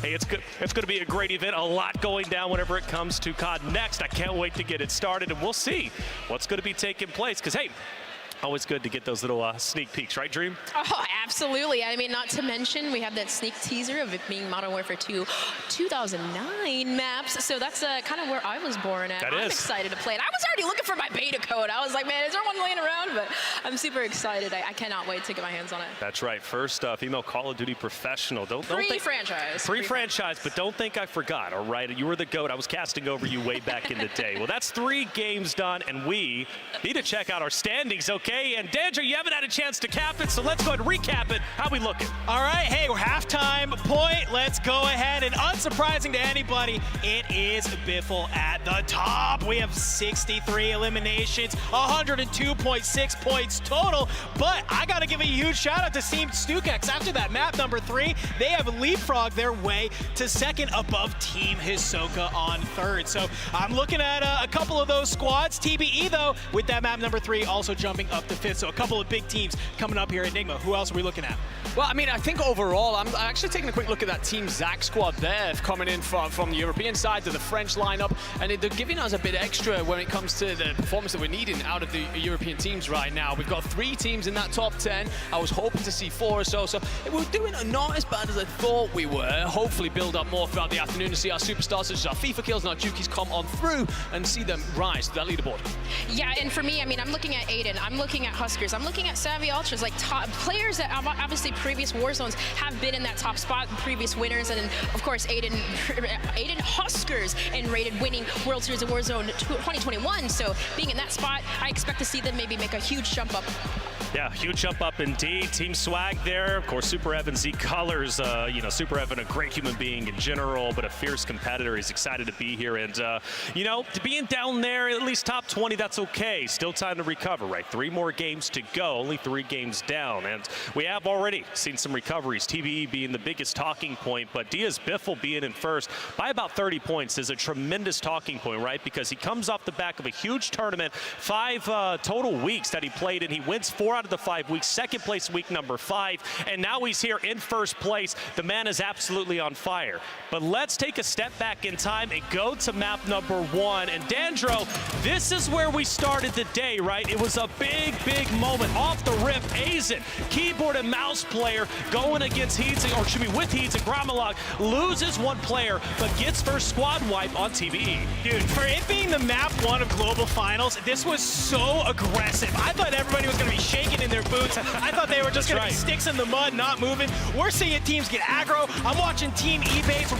land bay and rotate all the way across the map into Rohan. I mean, players are just here to play, and I love just how unafraid some of these teams were to take these early fights. Yeah, seriously, I'm being unafraid. I mean, Enigma, that's the way of a competitor. You've got to come in here. You can't be shaking in your boots. No shaky hand syndrome here. You got to be going for it. No, absolutely. I spoke to Hisoka actually at the Jukis and Benny Central World Series of Warzone warm-up event just last week, 10 days ago-ish. And the thing is, he was super locked in to the point where he's flown over early in order to get himself set up on the correct settings and so on to make sure he is spot on the day. And if you want to check to see just how locked in him and his teammates are, go back and watch the winning clip. As the gas mask comes in, Skullface's face cam shows him actually trying to do the movement to put the face mask on himself. So that squad are ready to go today and are putting on a show. Final moments coming up here, Dream, and it was a pretty good hold from Hisoka and Co. standing up top. Yeah, and essentially that was Breadman and Jowo and Limax's position that they were fighting for early, because in Rowan, the way that it rotated out from the buildings, it did rotate in that more open space, and that was the only building that could potentially take the win. And of course, fighting for it, it was Hisoka, it was Skullface, able to dominate right there and able to take it. That's right, dominating, taking it, and a goated interview, by the way, which we expect from Hisoka. Yeah. That was a 21 elimination game. Well done from them. You see Hisoka in those final moments. Skullface obviously on your screen, and he's pumped up. He knows what's taking place. He was sniping people out of the air with the Signal 50, and he held that rooftop like his life depended on it. And quite honestly, it honestly did. I mean, and they were able to take that victory. And 21, that puts them up right at least within the top 5, which is a big deal. And they're looking to take it all. Top 3 right now. In fact, 3rd place for Hisoka and Co. So they set the pace. They let EU know we're here. We're on your home turf, and we don't care, Dandro. I mean, top the teams here are NA off these first 3 maps, right? I mean, I don't want to say I said so, but we still have 3 more maps. I'll give you some credit. We got 3 more maps to go through. We're seeing some of the EU squads are starting to heat up, so I'm definitely looking forward to see what the back half of this map set looks like. Hey, but top 4 global expansion team, right? In Mexico, that's right. They've been doing and holding their own, and even this map number 2, they took 2nd Enigma. They did indeed. So you see it in those teams step up again, about proving themselves, about showing that when they're in a fair environment, when the stakes are even, they are able to take part and play. So they did a great job representing their region. And that's a lot of pressure, by the way. You've got an entire region on your back. This is not just about, we're talking Italian teams, French teams, Spanish teams, whatever. That's individual countries, and they've all spoken about what they want to do. They're bringing it for an entire region. Anybody's region indeed, and any region can win today. But overall, Smixy even showing herself there, which is great to see. But game two really came down to that big in-game. Diaz Biffle really showing what he was made of, Dandro. I mean, it's Biffle, Sage, and of course Shifty, right? I mean, we're not surprised about that. They have these amazing end-game plays with the flares. They're able to get the team back, and they're able to clutch up the map. Yeah, as said, when I spoke to Repulse yesterday about the way this team works, they fixed so many of the problems that they had. When they came together as a trio, everyone looked at it and thought, those are 3 superstar Slayers, that's not going to work. And sure enough, it was very inconsistent. They managed to sit down and talk together, which is something the top teams often struggle with, figure out the little kinks, and now they're fantastic teammates. And, well, I mean, delivering here when we come to our World Series Warzone Global Finals. Yeah, and a lot of people would question that, right? Because stage 1, with Shifty especially, or excuse me, with Clamp, they got 10th, right? They replaced Clamp, they get Shifty in, and then they get 11th. And people were like, you guys didn't do any better. But then it's like, hello, they needed to build up that chemistry. They built up that chemistry, and then since then, the last 3 weeks, it's been dominating every tournament. That's right, been dominating indeed. This was a massive game, 24 eliminations to outdo Hisoka and Co. from game number 1, which was 21 eliminations. So that put them in first place, and they really haven't slowed down since. After game 2, they set the pace, but then we headed into map number 3. And map 3 had a lot of exciting moments and some big plays as a whole. But I think the big talking point Enigma was Stukas, who came in and leading the way for EU. Yeah, absolutely. We, as we've said, Europe, we've got off to a slow start. I fully believe in the boys to bounce back throughout maps 4, 5, and 6. We are on home turf. We have the home crowd. We cannot disappoint in the copper box. But when it comes to Stukas, Benzi, and Cole, we didn't expect to see them leading the line, but I will take that all day. They're here to enjoy themselves, they're having a fantastic time, and all they want to do is show that they deserve a little bit more respect, and they should well get it after that map 3. That's right, in map 3, a big talking point for TBE. They recovered in map 2, we highlighted that, but then in map 3, Dandro, they looked even stronger. Yeah, I mean, they played it really well. They make this read on where the zone is pulling. They have the high ground up on top of this building. You can see from their POV, they're just looking down at the rest of the lobby, but an unfortunate zone pull pulls them off of that building, and unfortunately, they just get caught, right? Tommy tries his best to try and stay alive, but that zone pull, you got Team Brax who's able to read it perfectly, and they come out on top. Brax kind of throws his life away, so that way Vanessa can be there for the cleanup, and that really leads them to be able to take the map. Can I just point out, though, at least, if you notice, FIFA Kill was alive on the other side, just lamping, waiting. So at least we did have some type of, bounce back for the EU regions. That's I didn't put that out there anyway. Hey, I'm telling you, our superstars will step up. I have no doubts. I spoke about it at the start. There's a lot of pressure on the European teams to deliver, and it makes diamonds or it bursts pipes. But some of these guys have already turned into diamonds in the past, and they will shine this afternoon, I guarantee it. That's right, 20 eliminations. Not the highest we've seen, but 20 is still great. That's taking first place, 2x multiplier, 40 points. And for Brax, Finesse, and Co., that is a big game for them to have. Now, how will they stand after 3 more games? Well, we have yet to see, but either for them, it was great to see a fresh face starting to rise up. And like I said, familiar. Again, going back to first place, Diaz Biffle is like not the biggest surprise to me, right? But I mean, just he's so incredible, and he is just truly rose up to the occasion from the previous weeks now to World Series of Warzone Global Finals. This guy's on fire. Yeah, I think that one of the things is that there was a lot of stuff on the timeline, right, about who is in the best form going into this World Series. And one of the names that was regularly missing actually was going to be Biffle and Co. They were kind of not included in people's top 5s, but the form that they've shown throughout these last couple of weeks, they really have given themselves every right to be considered contenders. And again, they had some inconsistencies in the past. They've managed to fix it now. Realistically, looking back, we probably should have expected this. Probably should have, and honestly, it was a team that I did want to highlight, but we had to highlight 9, and 9 is what we got. But Diaz Biffle was always in my mind, okay? But now transferring right from the trio now to solo YOLO, which is going to be taking place after our 6 games. 1 game to win it all, 150 players, and 1 person walks away with $100,000. Last year was incredible. This year is going to be even better, I'm sure of it. But this is the thing, right? There's a lot of players who could win, all right? And anybody everybody can make a prediction as to who might win it, okay? I'm not necessarily asking you who's going to take it, who's going to win it, but we do have this special thing, right, where we put 150 players on one wheel.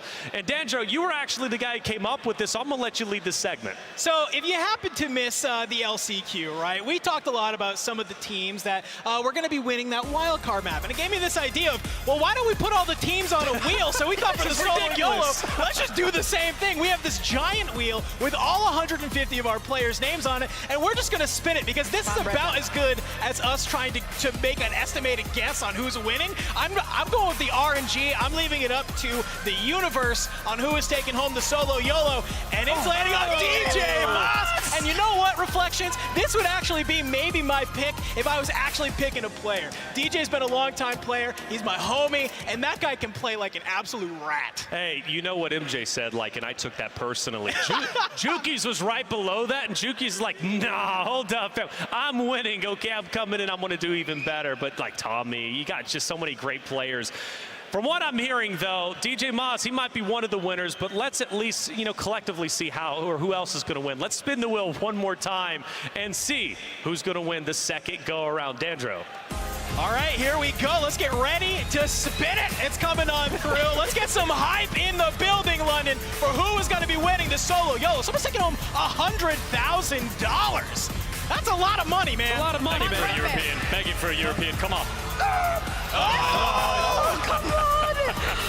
Well, we tried. Bit greedy, He doesn't need it. He's leading the way. His team is greedy. Like, he's first place already, and now he's looking to win solo YOLO. Why not take it all, though, Enigma? This is rigged. This is, you know. Oh, don't do that. I'm not happy right now. Now you're going to get everybody acting wild, and you're coming at us, all right? We don't have any control of the magical wheel. Okay, you think it's rigged, Enigma? Well, then take spin number 3. Oh, I get to take the honor. Thank you very much. I will indeed spin the wheel for the third time, praying that Europe managed to win something this afternoon. I have said that 4, 5, and 6. I expect them to bounce back, but it's been a rough afternoon. So please do spin the wheel. Please do give me a European champion for our solo Come on, Redman. YOLO. I don't think you guys notice. I just keep saying, come on, Redman. I've voted him for every year. Come on, Redman. Oh, okay. 6 figures off for grabs. Come on. Well, you tried. You tried. You know what? I quit. Not rigged. Not rigged because we gave you a chance. That's 3 down. So Desmond, DJ Moss, as well as Biffle. Like I said, Biffle getting greedy. But if there's honestly, I mean, it wouldn't surprise me. The guy's absolutely insane and incredible. Well, there it is. We spun the wheel 3 times. If you want to put in the effort, I don't know, and add 150 players to your own wheel, make your own prediction, might as well go for it. But hey, we have Frankie, and this is special to me because I had a chance to do this event myself with the Code Bowl champions of last year. Very much. Reflections. Yeah, we are kind of struggling here as Europeans on the World Series of Warzone. But back at the Call of Duty Endowment Bowl last December, Europe came out on top because the RAF Reapers, and Matty here especially, were able to slay the competition. Tell me what it was like to represent the UK. It was all down to the last game. It was very tense towards the end. But we managed in the end to clutch the win. I think it was only by 3 points, so it's relatively difficult, but we got there in the end. Do you think your military training helps that focus in game? In some respects. Communication. It's always key with every esport. How long have you been playing Call of Duty? Quite a while, probably 5 years or so. And so the RAF, they're saying we're putting out trials for an esports team, and you're like, I'm right in there. Say again, sorry? So the RAF, they said, we're putting together an esports team. We're going to send you out to represent us in Call of Duty. And you were like, sign me up. And exactly that. I was like, yeah, sign me up. I'll play. Was there stiff competition for the spot in the RAF team? In the RAF, yes. However, the other services, you know, were the best, so. What is it about the Royal Air Force that makes it the best? We just have a better skill set, I think. Tell me about your skill set. Our communication's better, our gun skill's better, everything's better, especially than the Army. You know what? I might send you in to go and talk to our European teams and maybe give them a bit of a pep talk, teach them all about communication. But I know that you also have to focus on yourself and your team at the moment because you're actually going back to the next Code Bowl in a couple of weeks' time. How's the team feeling about the competition this time round? We feel pretty strongly at the moment. Yeah, we feel confident in our own skill set, but we'll see on the day. Are you good at team talk? Can you pep talk maybe some of the players on LAN here today? I had a little chat with Louis before the break, so hopefully he starts performing a little better. Oh, okay. What did you say to him? Stop landing with Team Biffle. You know what? I probably would have given him that advice myself. No one should be landing with Team Biffle right now. Matty, thank you so much. Thank you for representing the UK so well at the Call of Duty Endowment Bowl, and good luck at the next one. We are going to head back to the desk. Well, there it is, Royal Air Force taking everybody by surprise during that event. Literally came down to last map and saying the Army, it was a, by the way, that was a dig at me. I'm Army, and he was like, hey, we're better than Army. I don't know, but maybe this year in Code Bowl, we'll see what you got. Hey, we got game number 4 ready to go. Go, Dandro, take it away. Spider Tiff. Gosh, it's okay. Dandro's handling down the desk. We got Spider Tiff here. And Frankie, what a beautiful interview there. You heard it there. Louis CM, do not land on Biffle, because Biffle's team right now coming into the second half of our World Series of Warzone Global Finals into map number 4 on 63 eliminations, Gosh. Yeah, they are dominating, and they're starting in Hydra, right? So when you have a zone that lands and circles around Hydra, they don't even have to leave. They just slay out the entire lobby and then hang out and wait for in-game. So, hey, it paid off once. We'll see if it pays off again. Let's head in to the second half of the World Series of Warzone Global Finals. Map 4 is here, Tiff. I am super excited to see if maybe Braxton will be the first team to go back-to-back in map wins. That's right. We've had 3 different winners in our 3 different maps thus far, but even then, Biffle's team is averaging 34.2 points per game, Goj, but it's okay, because our 150 players, they're locked, they're loaded, and they're ready to throw it all on the line here at the Global Finals.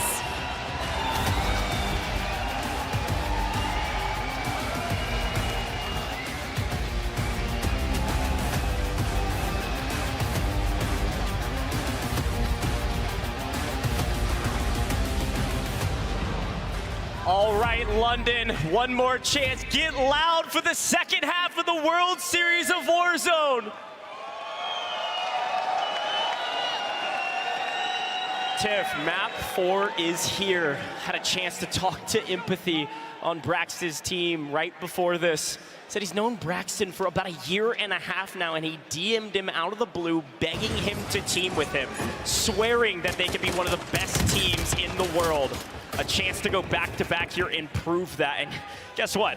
Guess who's fighting at the very beginning of the game, Tiff? Neither team relenting. Who's going to come out this time around? It looks like DBZ, a full team wipe. Send them to the gulag. DBZ, they need to move different. They are not in the money currently. We're talking all about EU versus NA. Well, the contested airport is just that. And so far, Clutch, Belk, Z-Laner, and Destroy have been able to win this contest each and every time. And that was even more atrocious than the last, because half of them didn't even get to pick up a weapon. It was just starter pistols, but Rated, Aiden, and Adrian, the young gun that has joined up, now known as the Cheddar Brothers. And Aiden himself, I believe his nickname that they told me in the interview was Buddy McBuster. So Buddy McBuster has entered Village.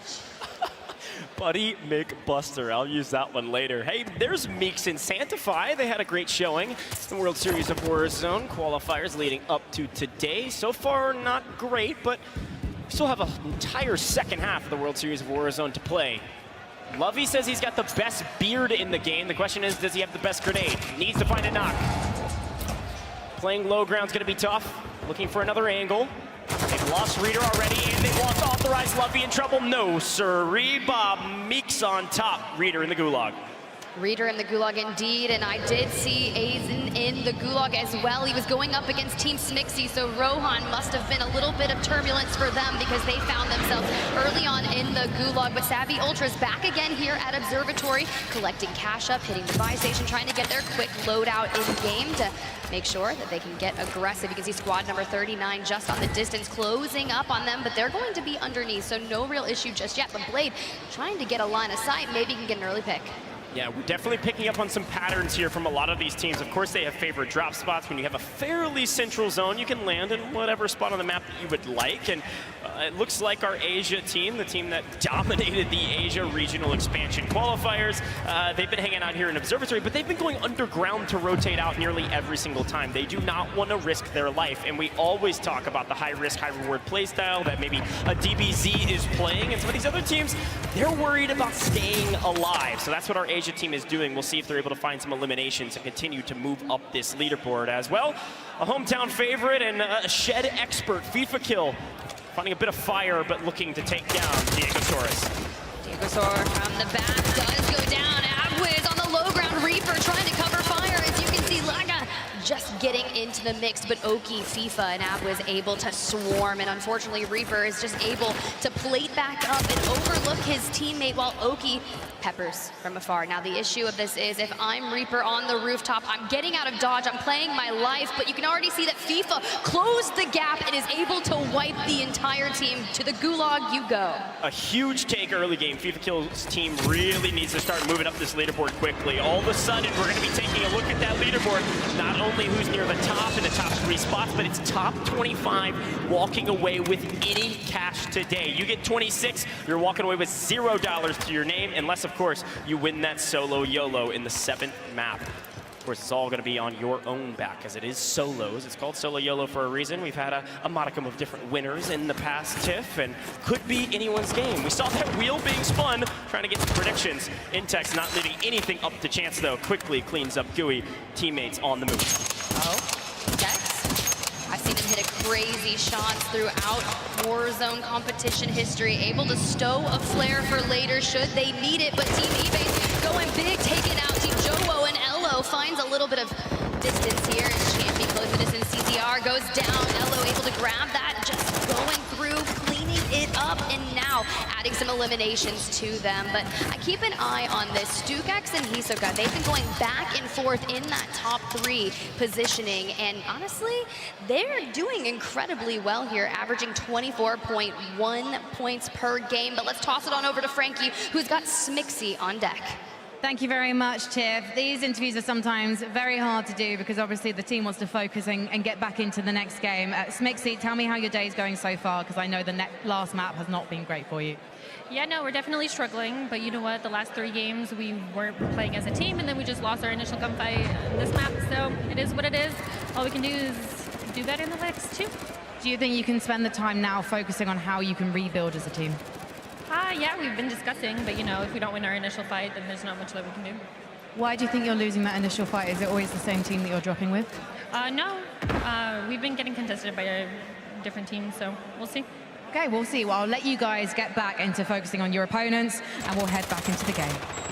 Well, Tiff, that was a good, interesting interview because, well, sometimes when you take those early fights, they don't go your way, and we've seen it happen time and time again, not only with a team like Smixy, but also TBE at the very beginning of the game. Now, TBE has bettered themselves, though. They had a massive last couple maps, and you can see a fight going on screen. Echo finding his first elimination, but it gets revenge from his teammate. TBE is inside the top 5 after a nearly dropped map at the very beginning. Be interested to see where they fall at the end of the 4th. That just goes to show you how it just takes one game to turn the tide. Second in map number 2 and already breaking into the top 5, but it's this team on your screen that has been, lo and behold, the front runners of the entire global finals field at World Series of Warzone so far at 109.4 points, well into game number 4, and they're going to continue on that momentum. Shifty, Sage, and Biffle, the titans here of the lobby. Nice aerial view of Shucks. There was a couple teams out there that said they needed to watch out for Shucks, and a couple teams that said, well, if I see Shucks, I'm sending Shucks. So some difference in opinion on skill level, but everyone has something to prove here, Tiff. Taking a look back, I would love to see Juki's really has had a tough tournament thus far. I was looking back at the leaderboard. I think they're outside of the money currently, and it's not all that close. They've been contested off drop, and seemingly things aren't going their way. They need to get a move on, and they need to get a move on now. Juki's, Vision, Lennon, a chance to go big here. They need a monster map to climb back into the running. Lennon found himself in the gulag, and it looks like Vision's gonna join him. Juki's last on Al Mazrah for the squad, and they have the high ground sway, but they're gonna be able to push the issue, and Vader doubles down and completely stack onto Jukies. That is a full squad wipe to the Gulag. And you heard Smixy in that interview that Spranky just had with her, how tough it is to go to the Gulag early. One bullet can make the difference. Now checking in with Aiden over here at Observatory. Well, every team did a ton of research, which means every team knows that Savvy Ultras and Blade are gonna be at Observatory. There go Blade, and the entire team is wiped. I think they're out of this map. Unfortunate circumstances, and when you can't pivot off your initial landing spot, maybe you haven't tried something new and things aren't going your way, you only have a couple more maps to go. You've got to make a move now. I would love to see where StukeX is. We got to show the EU folks here in London some love, and they've been playing fantastic all day today. Currently situated in 3rd place, just right behind Hisoka. StukeX has been going big today. I'd love to see what they're doing and what's setting them apart from the rest of the EU competitors.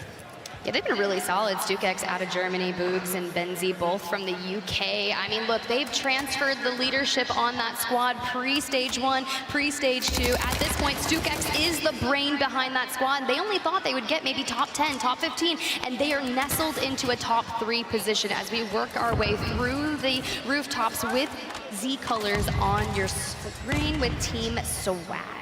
They get Stuo, Inxian, and Padzuka on the other side. They're actually picking up the rotation. They found Super Evan on rotation. Find him off the top of the building. Swag's down as well. Color's in trouble. Color's last alive for his team. It's Inxian, it's Stuo, it's Padzuka going massive. Looks like they were able to answer back on 1, but they are able to get the cleanup. Still a 2v1, and Allman's right around the corner to potentially pick up a 3rd. This could be massive for Stuo and Inxian. Hey, I know there's a lot of people watching at home that have never seen Inxian's face, and he's showing face today. Full wipe on Team Swag.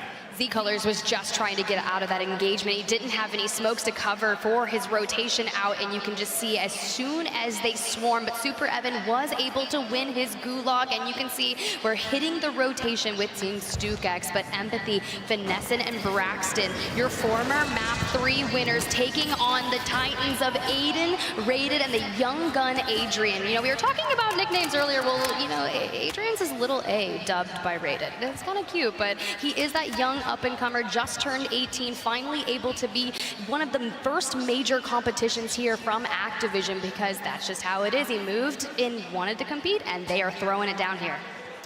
Yeah, totally agree. Somebody that's continuing to prove that his name and the kind of reputation that follows him is true to form. They've got an opportunity to do here at map 4. They got to win this gunfight. It's going to be tough. Let's take a look at the map. And again, if you want to take a look at the map, go head over to the Call of Duty Echo channel on Twitch. You can see this at all times. You can see where our zone is pulling to. Well, Tiff, it's probably going to be the marshlands or just outside of Al Sharim Pass. I'm excited to see what happens as the teams coming out of Observatory have a little bit of a moment of reprieve to fight each other and see who the last team standing will be in Observatory before the next zone pulls. Well, then where Aiden and Co are is going to be absolutely solid to rack up a ton of eliminations, holding Marshlands hostage, but I'm keeping my eyes on the teams that are rotating out of that southeastern side. Team Echo and Tomster Bomb are going to have a really tough rotation, but so long as Aiden and Rated can hold this tight, you can even see Empathy and Braxton, they have the same idea. If they can just lay the land, take space here, even Azen going out early on to DBZ at Airport have made a nice regain because they went up against Smixy and the Gulag and mostly won theirs. Yeah, I was about to ask if we could take a look at this because it's our top 2 teams fighting. Mayapo, Skullface on the other side of Sage, Biffle, Shifty. They've already gotten their better of their opponents once. The question is, can they do it again? Shifty needs to go big here against Mayapo. Fantastic place, grenade to break plates. Mayapo had to back off. You don't hit that nade, Mayapo grabs a knock on Shifty. Sage is down, but does have a self-res. You can see that Shifty is able to tap him. Basically, what that'll happen is he'll be able to preserve it, but look what that does. It gives Hisoka time to get a pick onto Biffle and send him into the Gulag. We knew Mayapo from Team Soka was on the rooftop. A man of few words lets his gun do the talking, but Shifty able to navigate the fence line, just looking for an opening. He spots Soka, but not able to connect just yet. The former teammate looking to take Shifty down. Sage is gone as well because of a third party from Desmond, Nico Infinite, and of course Crowder. They've got to get involved. They're lingering on the edge of the money. They're a fantastic team on rotations, but they need eliminations, and they found a third party to get one pick. You get a couple here, there, the next zone, and the next. All of a sudden, you're looking up and you're closing in on double-digit eliminations. Mayapo in the Gulag, and it's against Biffle, Tiff! This is huge, and Biffle wins it! Biffle Biffle wants the 1v1 against Mayapo, and this time proves Mayapo wrong. Biffle wins the Gulag. Hey, you heard Mayapo talking about the 1v1s that he likes to take. Well, he lost it straight to Biffle. That nade forced him out of cover and straight into Biffle's weapon. But you can see we're looking on the flare. We've got smokes in the distance now. Hisoka has taken to the roof, but Sage, can he take down FIFA in the Gulag? Lethal's going out. Snapshot's not connecting. He's got the Molotov in hand, throws it immediately where he thinks FIFA is, but FIFA gets the opening shots. Plays the wrap. FIFA should know where he is. FIFA rotating in kind. The crowd is starting to cheer FIFA's name, but time is running out. Skynade. The Skynade hits. I don't know what I'm gonna do. I'm gonna run around this stadium. FIFA on flag here shortly, pushes the fight. No! Sage answers back and wins it. And the five-person NA crowd over to my right goes crazy. The entire crowd, primarily being from EU, here to support them. But for those who have traveled across the pond to support their North American teams, flying out. But here's the deal. Aiden and Rated have maintained the positioning here at Marshlands. It's giving them that overview. You can see in the distance, Team Echo has still got into zone, but they're relatively split on that northern river across from Marshlands. But this is what I was worried about. We knew it was a 3-2-1 meta with the Signal 50, and Adrian has it in hand, keeping an eye out. We got a crack already. Castillo, you got to be worried. Yeah, this is exactly where you want to be if you're Aiden, Rated, and Adrian.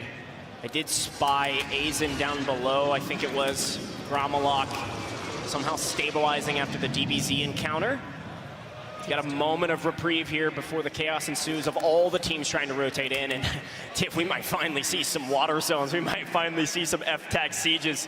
I know Skullface had pulled one out earlier to prepare for it, but it stayed on land. This time around, I have a feeling we're gonna see something crazy underwater. When our players make that F-Tag siege loadout, they come up with such cunning names. I think Z Smith himself called it like the shark catcher or something, like my shark loadout, so you can just get into the water. And that makes such a big difference, because if you don't have that F-Tag siege in hand, you will not be able to fire underwater. But Mayapo back in to join Skullface and Soka. A nice buyback or a flare. Let's jump into a listen and check out what their next move is. Mate, you have your blue lock show, right? No. Oh, blue lock. Behind you! Three in the bridge, one water. Three in the bridge. Under the bridge, right under. Somebody lagging, holy shit. I can't use the flare. It's probably underwater. I'm smoke again, I'm gonna smoke again. You got the flare or no? I do, I'll play. How you do you want? Under the bridge. Okay. We gotta keep swimming. Swim to these other buildings. We gotta go march.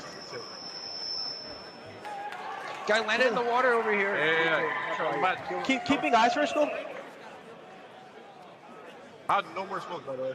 Hey, good use of the flare and smoke to get Skullface back into the lobby. And you know what happens? They're not necessarily going to immediately drop down on them. It's not necessarily safe, but Skullface can call out for the rotation that Soka and Mayapo are making. But Sage over here intense, running into a little bit of an issue. Shifty and Biffle still alive, but Sage on the ground, going up against multiple teams. But it's the starter pistol from Palooka that comes in and takes him down.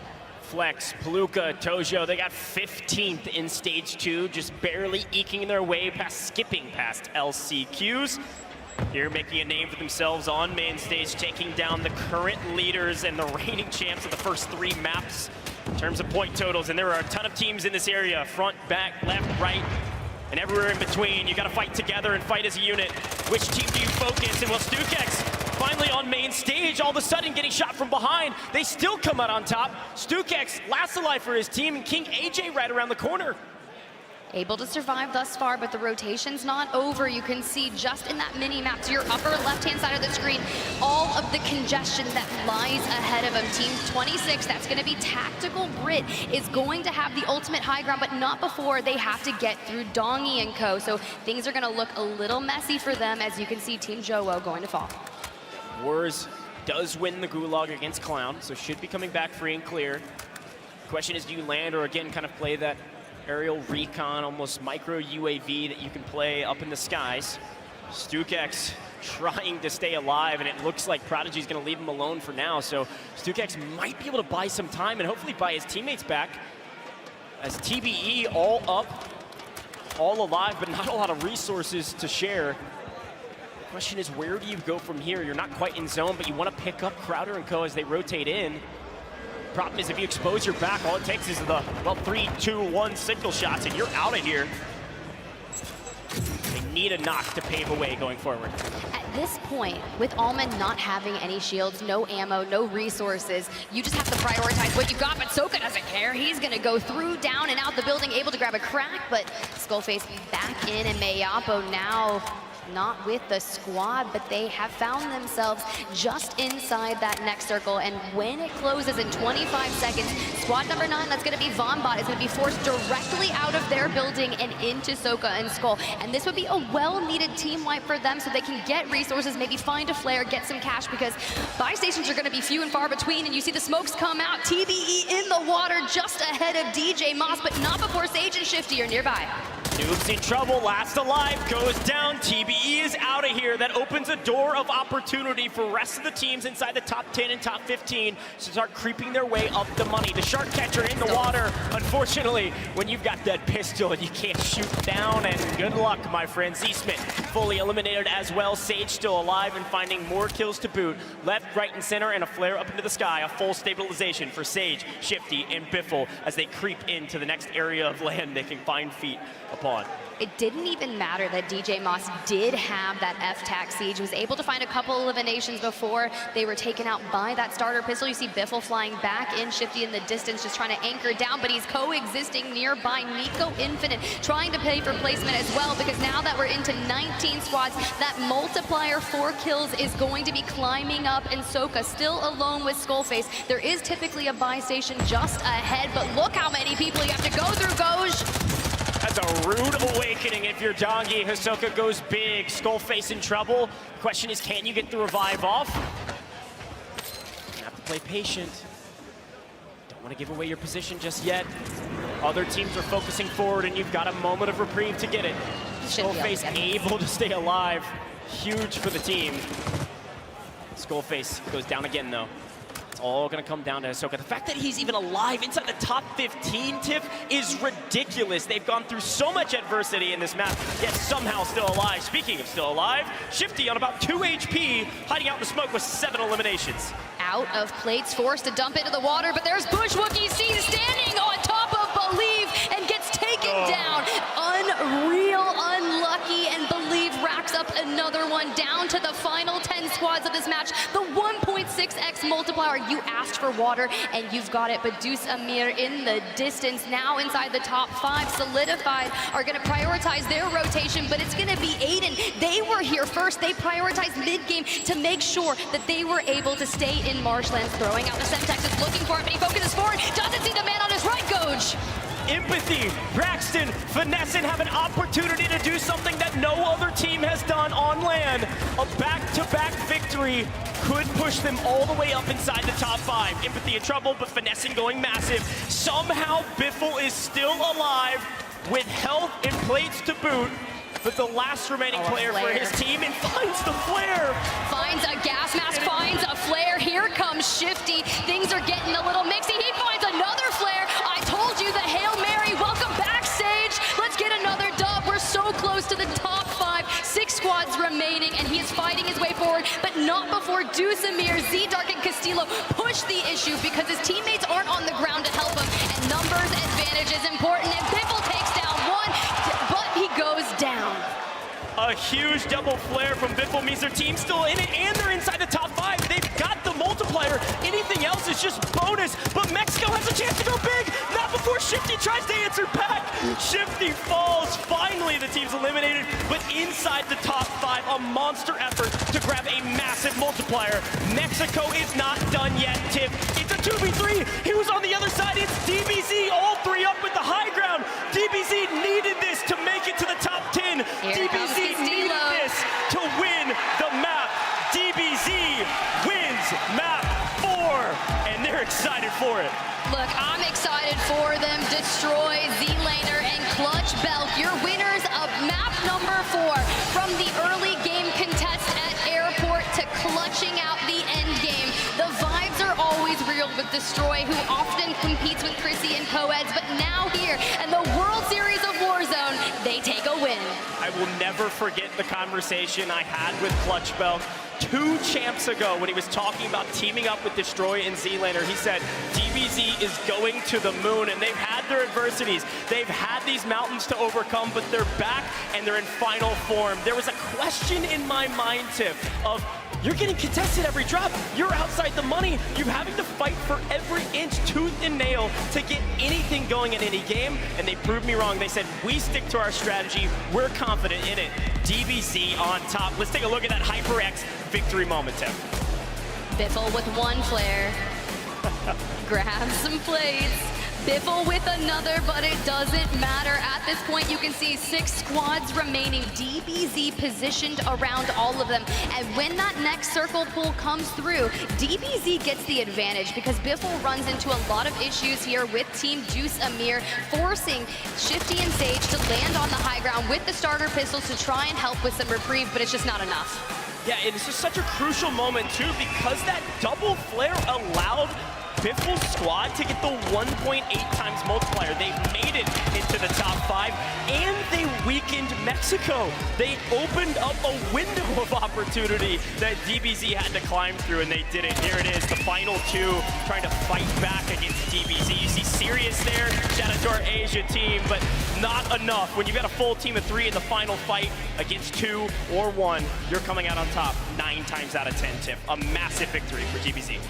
Drill charges, Semtexes, restock on, allowing them to have so many lethals there for the end game.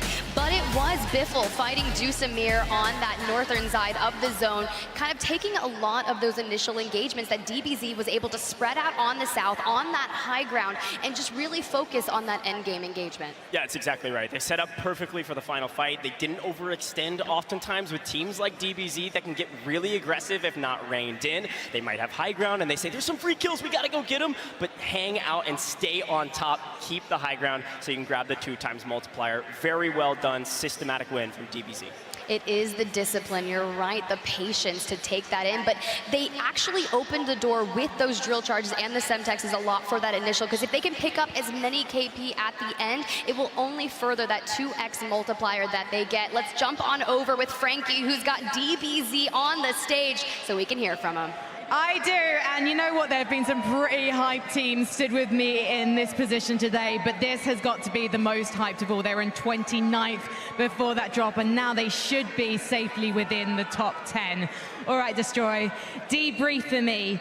You were just excitedly going over the match with your teammates. Share it with the crowd here in London. Yeah, we had a couple of rough games the first 3. We weren't really getting any zone pulls, wasn't going in our favor, and then the last game right here, we were able to get a black site, which is just great for our zone pool. So we got our black site, got our money up, and we had a little sense of direction going into this game. So we got a little back pocket UAVs, and we were able to capitalize on that and get 15 kills as a squad and get a 30-point W. Yeah, the 30-point W is definitely something you needed. You've still got 2 more maps, though, ahead of us finding out who is going to be taking home the prize today. But talk to me about the end of that last map as well, because it seemed like you were waiting to join the party.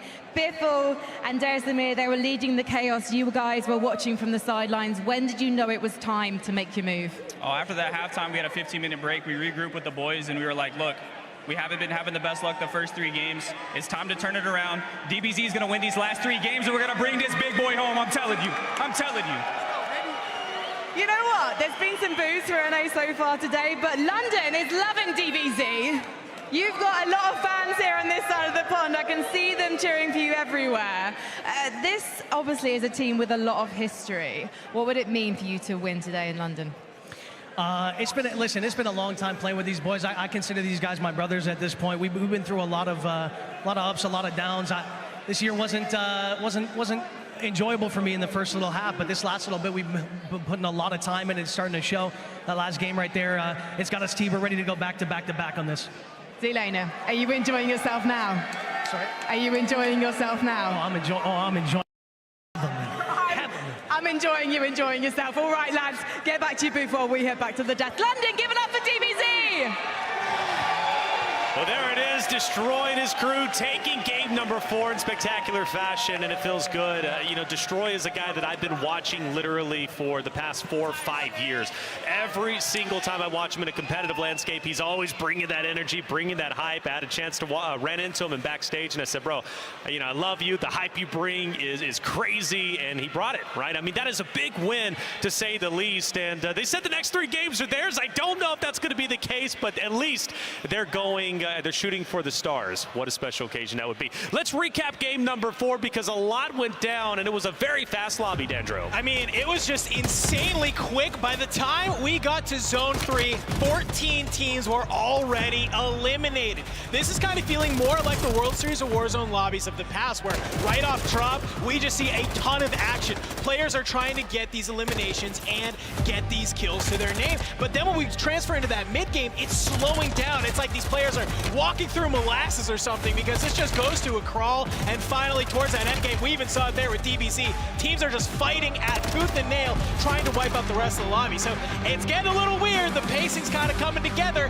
Hopefully these teams can read it. You know, I think teams are understanding we can't play too different. We have to go with what works. What got us to this point? If we play too timid, if we change things up way too much, we're not going to find success. And we saw that in game 4. Let's talk about Jukies, because Jukies was, you know, a fan favorite. I'm a big fan of Jukies myself, but he hasn't found success today. Why is that, Enigma? Well, one of the things is about the way this team works, and I spoke about at the start about how they have this unique comms set up and the unique strategy in which they play. And the way in which they are as a 3 is essentially Jukies is more of an aggressive individual vision, more of a passive individual, not in a disrespectful way, but assessing the situation. And what they do is they both plead their case to Lennon, who essentially plays pair and IGL and decides on the strategy in which they all trust.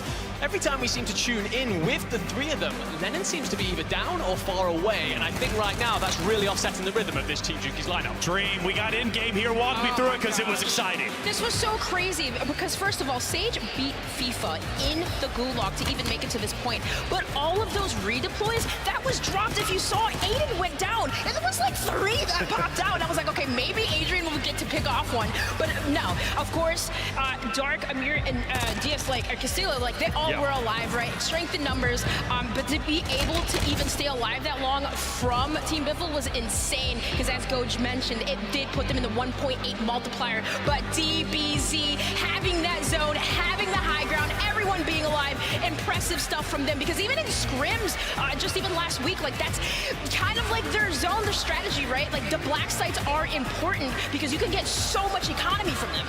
I think one of the incredible things actually is watching how they've evolved through the afternoon. They got off to a really slow start at the start of map 1, right? They got bullied away from their place of interest, their airport landing by Team Gromalog, and they've ended up over the last couple of maps fighting for that back and setting themselves the correct foundation for starting maps, then gaining the black site, as you correctly said, and then putting themselves in the best position for a map win. Well, there it is. We got a couple bananas out there in the audience. Hey, you guys are going nuts. I like it. We're going to take a quick break, but 4 games down, 2 more to go until we figure out who our global final winner is going to be. Until then, we'll be right back.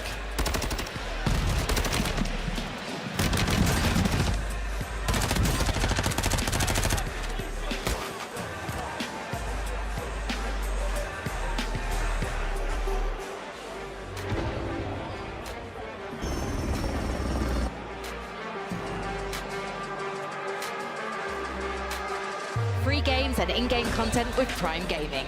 Visit gaming.amazon.com and link your accounts.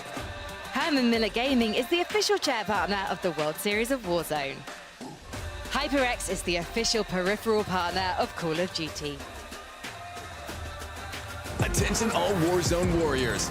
Gear up for the ultimate Battle Royale experience. The Call of Duty Endowment Bowl, presented by USAA, is back. Y'all ready to get the stage set? Get hyped for an elite level of competition. 10 military esports teams representing 3 nations. Oh, Canada.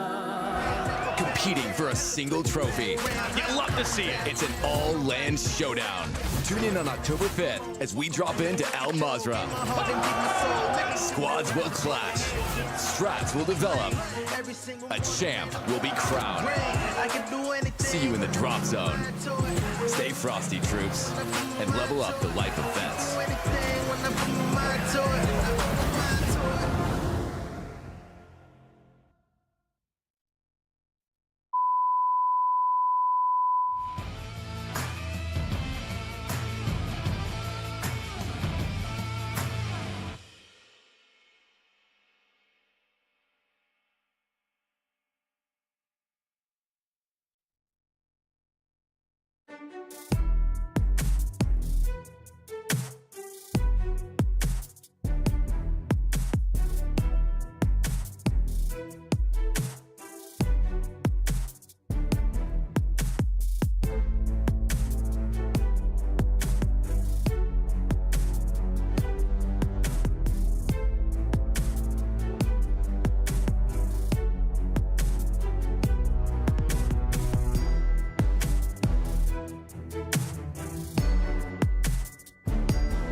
Welcome back, ladies and gentlemen, to the World Series of Warzone Global Finals presented by Prime Gaming. We are 4 games down, and we are about to hop into Game 5 quickly. So we got to pull up our standings in just a quick second and lay down the law. See where Destroy is landing after that wonderful victory. Well, Biffle still in first place with a tremendous lead as far as I'm concerned, 50 points. I don't do math in public, but I just did. Maybe I'm right, maybe I'm wrong, but I think that's about 50. Dandra, who else do we got? I mean, look at that. Soka back up in second, right? They are here. They have the 95.41 points, and Duzamir not too far behind them. But I just got to call this out a little bit. I mean, they have such a significant gap in first place to the other teams. So some of these squads that we see on our, kind of screen right here, specifically Team Z-Laner, number in 13th, 49.2. That's it. Well, there's your top 20, and it looks like map 5 is ready to go. So without further ado, go Spider Tip, take it away.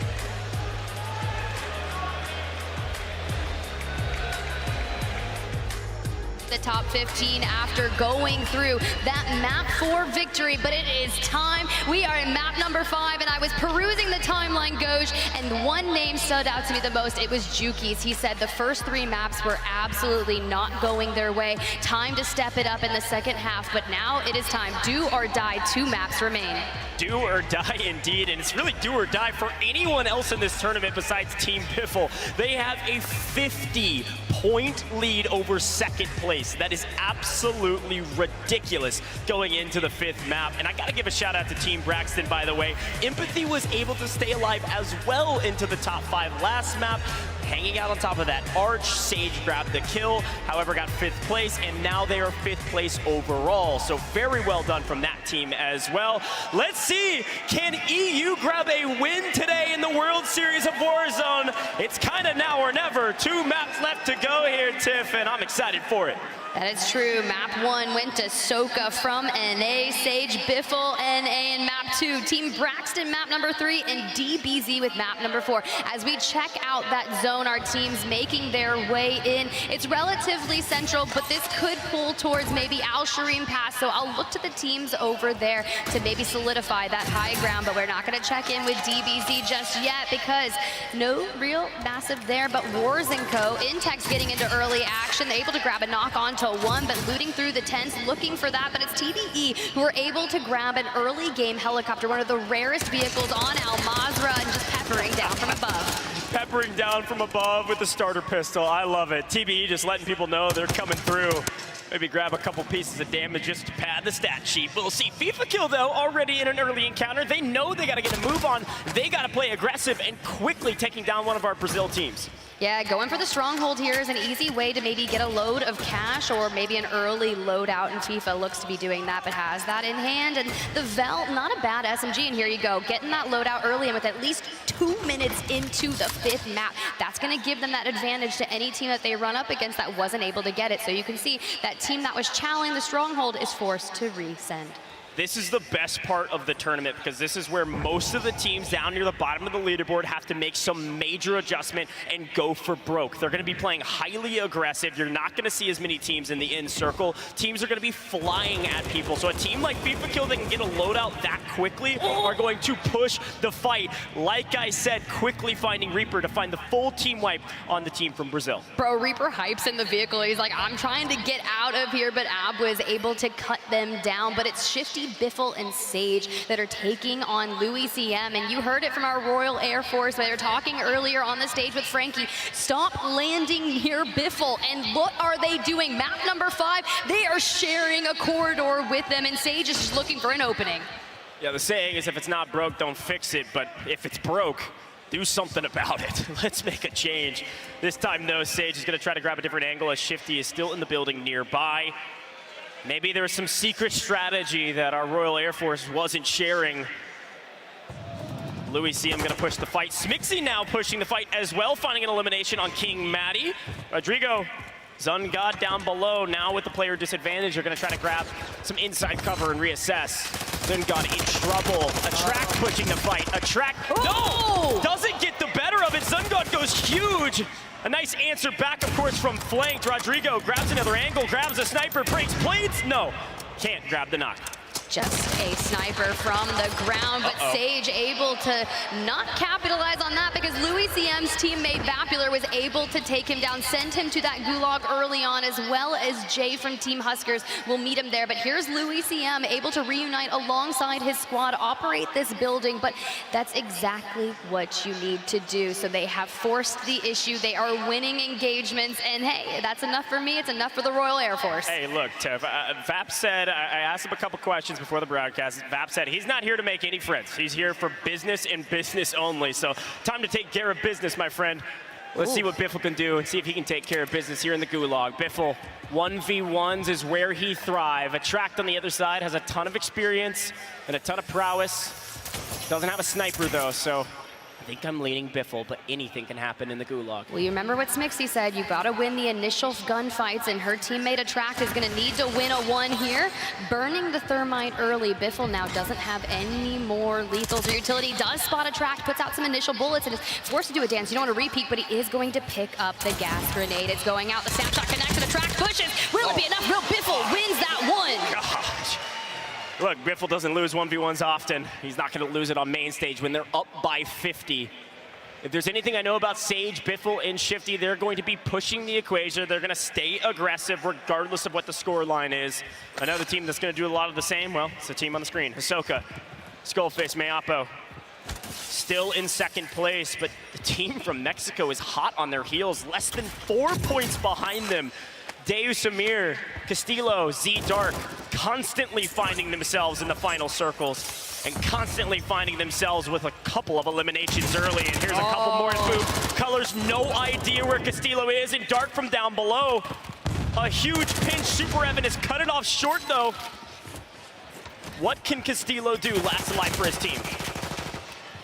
Hey, need to stand up. Z-Dark and Deuce already in that gulag. You can hear them calling in the missiles and trying to disengage, but not quick enough. Goes down to maybe about 15 HP, able to start the process of plating back up. But sometimes when you get onto the balconies, they're really tough to get out of. You can find yourself stuck, but he's looking for a jump to the roof, going to miss it as Super Evan and Swag are closing the distance, outnumbering Castillo, just looking to put some initial damage, but they are in full run. Castillo through the, utilizing the Semtex to try and block off the staircase, maybe re-finesse them, but he only has one way to go here. He's gonna wait and try to go for the knock. Put some initial damage down, but it's not going to be enough. There's just too many. Super Evan and Swag outnumbering Castillo to the gulag. You go. I'm not going to lie. If he would have won that with the no-scope signal, I would have lost my mind. That would have been crazy. Done. Should head to the gulag, should come back. We'll see. Braxton, Finessen inside the top 5, looking to continue to better their performance. A lot of money on the line, and every single time you move up this leaderboard, every single dollar you start counting into your bank account. But the question is, can you count it early? Maybe for Biffle you can, but for Team Braxton, still a long way to go. 5th place is gonna net them $36,000. 4th place, Tiff, would be $50K. That's worth it here at Marshlands. You're surrounded by Team Zeppa, as well as a few others. So taking to the high ground will be very important. They do have a flare alongside them to boot. You can see Teeny just kind of laying low, knows there are players nearby, and that's really kind of what you need to do is make sure you're not overextending, not peeking, because of Signal 50 on a roof, you're 2 bullets away from finding yourself towards endgame. So Teeny likely is gonna rotate out, try to join up with Levy. Let's check in. Biffle and Shifty, your current leaders by north of 50 points. Just a staggering pace that our squads are having trouble matching. Yeah, I was taking a look at the leaderboard, and the only EU teams inside the top 10, 10th place would be Stuo. You've got Boogs and Stukex in 4th. And you've got Team Wars in 8th. So 3 teams from EU trying to better their performances here. Several outside of the top 10. 1 Mexico team, the rest are in a quiet team inside the top 10, by the way. Team Jowo, after a fairly strong start at the beginning, still finding themselves in 9th place. We'll see what these teams are able to do in the final 2 maps. We've got Freed. You got 8th. Clown is down. Should be a 2v2 on the other side. Maybe a 2v1. Yeah, see you later. 8th gets the better. 26, fully wiped. May still have a Gulag available. We are 2 squads out of our initial 50 here in map number 4. 8 minutes into the game, and the rotations are few and plenty here. But you can see Panda on the distance. Go Clamp and Extra J. Trying to find some initial engagements here, but a relatively slower start for them. About 150 damage and no eliminations. Well, 1 for Clamp.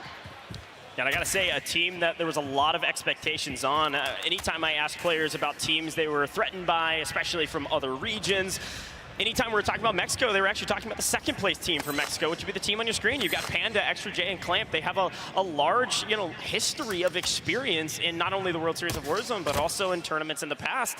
Go Clamp even playing with one of the teams at the top, right? Before changing out teammates. So an interesting team to watch out for. I don't think they're having the best shake of it thus far, but they might be getting the better of their opponents here. Clamp now on 2, looking to find Smixy. Little to no help though. Smixy finds another Panda, last alive for his team. He's able to knock 1, find a moment of reprieve, but all of a sudden, he's gonna try to clean it up, self-revive. Yes, spots him through the smoke. Smixy even used to compete alongside Goat Clamp throughout her competitive history here in Warzone, and it's just like they're losing that initial gunfight and can't keep that momentum moving forward. Smixy jumps straight towards Panda, and unfortunately that squad will be wiped. We saw Attract early on lose that Gulag, but was able to get back in, but unfortunately running into Goat Clamp and co, just not able to stay the distance. But Sage, Biffle bringing back Shifty in, and they're over here once again against Louis CM. They've been fighting since the very beginning of this map, and so far it's been fairly even trades across the board. They're going to continue to fight. Now, one thing that Louis CM's team has done is really stifled the aggressive early start that Sage, Biffle, and Shifty have been able to do the last 4 maps even, finding their way into the final 5 and a ton of eliminations. Right now, they're struggling to find even 1. Now, if they can wipe Louis here, they pretty much have the entirety of this POI by themselves, at least this side of the river. So a huge moment and a huge fight, and I think they know that, which is why they're sticking here. But it's really weird to see Shifty on 0 kills and Biffle only on 1. But they're playing smart. They don't necessarily need all of the points, and they'll pick up the pace should they be able to wipe Jama here. Well, I mean, if you're going to stay in Hydroelectric and fight for the dawn of time and completely sandwich the captain, Team Jama, so unfortunate for them. But I do see Louis CM out in the distance, but Sage parachuting in directly behind him, looking to capitalize on it, but he does get knocked and eliminated. Was the last team ever able to get out? It's the definition of gross. Great elimination there from Sage. They've grabbed Hydro. They've got an entirety of about half of an entire POI to their name. They can hang out for a little bit waiting on this next zone. Now we got a couple swimmers here. We got a Wiz in the water with 4. We said FIFA Kills teams got to go fast and they got to go crazy at the beginning of this map to have a chance. Hopefully they can set up for in-game. Just 9 kills between 2 is a fantastic start. So we'll see what they can do at the end. Of course, multiplayer, again, doesn't start till top 35. We still have 46 teams left in the lobby. TBE trying to get the better of their opponents here with methods. We saw them early on with the helicopter, now have made their way down south towards airport. And with that circle starting to close, they will likely have to rotate out. And we know a lot of heavy-hitting teams typically rotate through this out. But it's going to be Jukies and co that are going to be leaving that H5 area on the map and pushing towards the double gas station POI ahead of them. But Soka, they know the pace that they need to get to, and they're looking to hit triple digits, but they're not there yet. Not there yet. Mayapo still looking for his first, but the team playing well. Inside the next zone, just barely. A couple teams trying to rotate in. That's E-Bates with Z-Smith on the outside, having to cross over these train tracks. But Ahsoka remains on the hunt, seeking Gromalok and seeking more eliminations, while Mayapo is looking for Picnic. Easily finds Team Ultra out of here. I've really had a tough shake of it this game, and in this series haven't really had anything going, likely because of some of these early fights. Ahsoka continues to push the equation and continues to win. That's Ahsoka's 6th tip. That they knew what they needed to do if they wanted to track down Team Biffle, and they're looking to capitalize on it. But we've seen just how well Shifty, Sage, and Biffle were performing, and they're on the move again, just on the outskirts, coming out of Hydroelectric. So they'll be pushing towards the marshlands, which, if we checked in earlier, there were the plethora of teams over there, but just needing to find that pace, because if Soka is able to rack in kill after kill after kill, that is going to really allow them to close the distance. But I think it's going to take a 2x multiplier for Team Soka to really do some damage. TBE still looking to creep up this leaderboard and quickly eliminates Method's team. Cam's out as well. Looks like their third flying back in is going to say, yeah, I think I'm going to stay away from this one. Nice win here from TBE. They continue to move up this leaderboard. They were in 5th going into the last map. They're now in 6th, but kind of maintaining their position into the top 10. An impressive feat considering their first map, but they've got the gun skill and they've got the aggressive game style and gameplay to win this thing still, but they need to get a move on. Let's take a look at that map, Tiff, and see where some of these teams are at. Yeah, this is what's really interesting, right? You've got TBE. They were able to clear out airport on that southernmost side, but what's to note is Team Smixy has made a full regain. All 3 members of Team Smixy are up and rotating straight into the TBE, so that's going to be really challenging for them. But what's going to be even more tough is that zone is likely to pull furthermore north towards Village, towards Double Gas, and that road that separates airport and Double Gas is atrocious to cross, especially late game, because there's so many high buildings. We know it's the Signal 50 meta, and that's where things will get tough. Mayapo showing us just how it's done. Yeah, great hold here from the top. Gotta have that high ground. Okay, if you're taking a look at that Call of Duty Echo Twitch channel, you just saw the new zone, and well, it went to pass in Village. You're gonna be creeping up on kind of the north side of Village and just kind of encompassing all of Pass. It means everybody coming out of Marshlands has a long way to go, and there's gonna be a ton of teams holding it as well. Huge shout to the production team to have that going. Go check that out on Call of Duty Echo on Twitch. Mayapo looking to follow up. Hits one, but not the second, allowing Hees to get out. Rapid succession there, and as you made the shout to go to pass, there were some teams that had already rotated in early. That was going to be Jowo, Limax, and Bredman taking pass early, and Sage and Co trying to get there. We know just the verticality that is over at pass. It's entirely difficult to rotate in. Shifty electing to go up by foot because the zip lines at this point in time are likely not going to be safe. Running into some resistance, forced to reassess the situation. You can see Bredman with ultimate high ground. You know the Signal 50s in hand, and you know, I hate to say it, when I saw the initial circle zone, I did say pass, did I not? You did, you definitely It's almost like called I play this game or something. It's almost like I do. Oh, look, Ahsoka plays this game often. He's fighting against Finescent here. Finescent has a ton of prowess. These are 2 teams inside the top 5. Who do you got? Finescent really thought he was going to come down lane. Ahsoka not only cracks plates, but gets quite a bit of health off Finescent. This should be a free and clear victory. No! Somehow gives up position. Ahsoka thought he was so free that Finescent wouldn't chow that quickly. Finescent Peekaboo takes down Ahsoka. Now, it's not all she wrote for that team, but still, I mean, I was walking away from the screen. Well, you looking down at notes. I didn't think that was going to happen. You think back to when Mayapo was on stage after their first initial victory and how many times he faces Soka in the 1v1s and says Soka wins them. Well, Finessin does on land. Finessin wins those ones, and Village is chaos.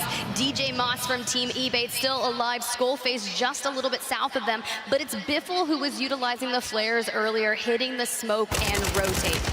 Stukex, this is a big one. Mayapo versus Stukex. Stukex, some of the lone soldiers for the EU go down. Mayapo wins his ones. Called it out on main stage. Executes it this time.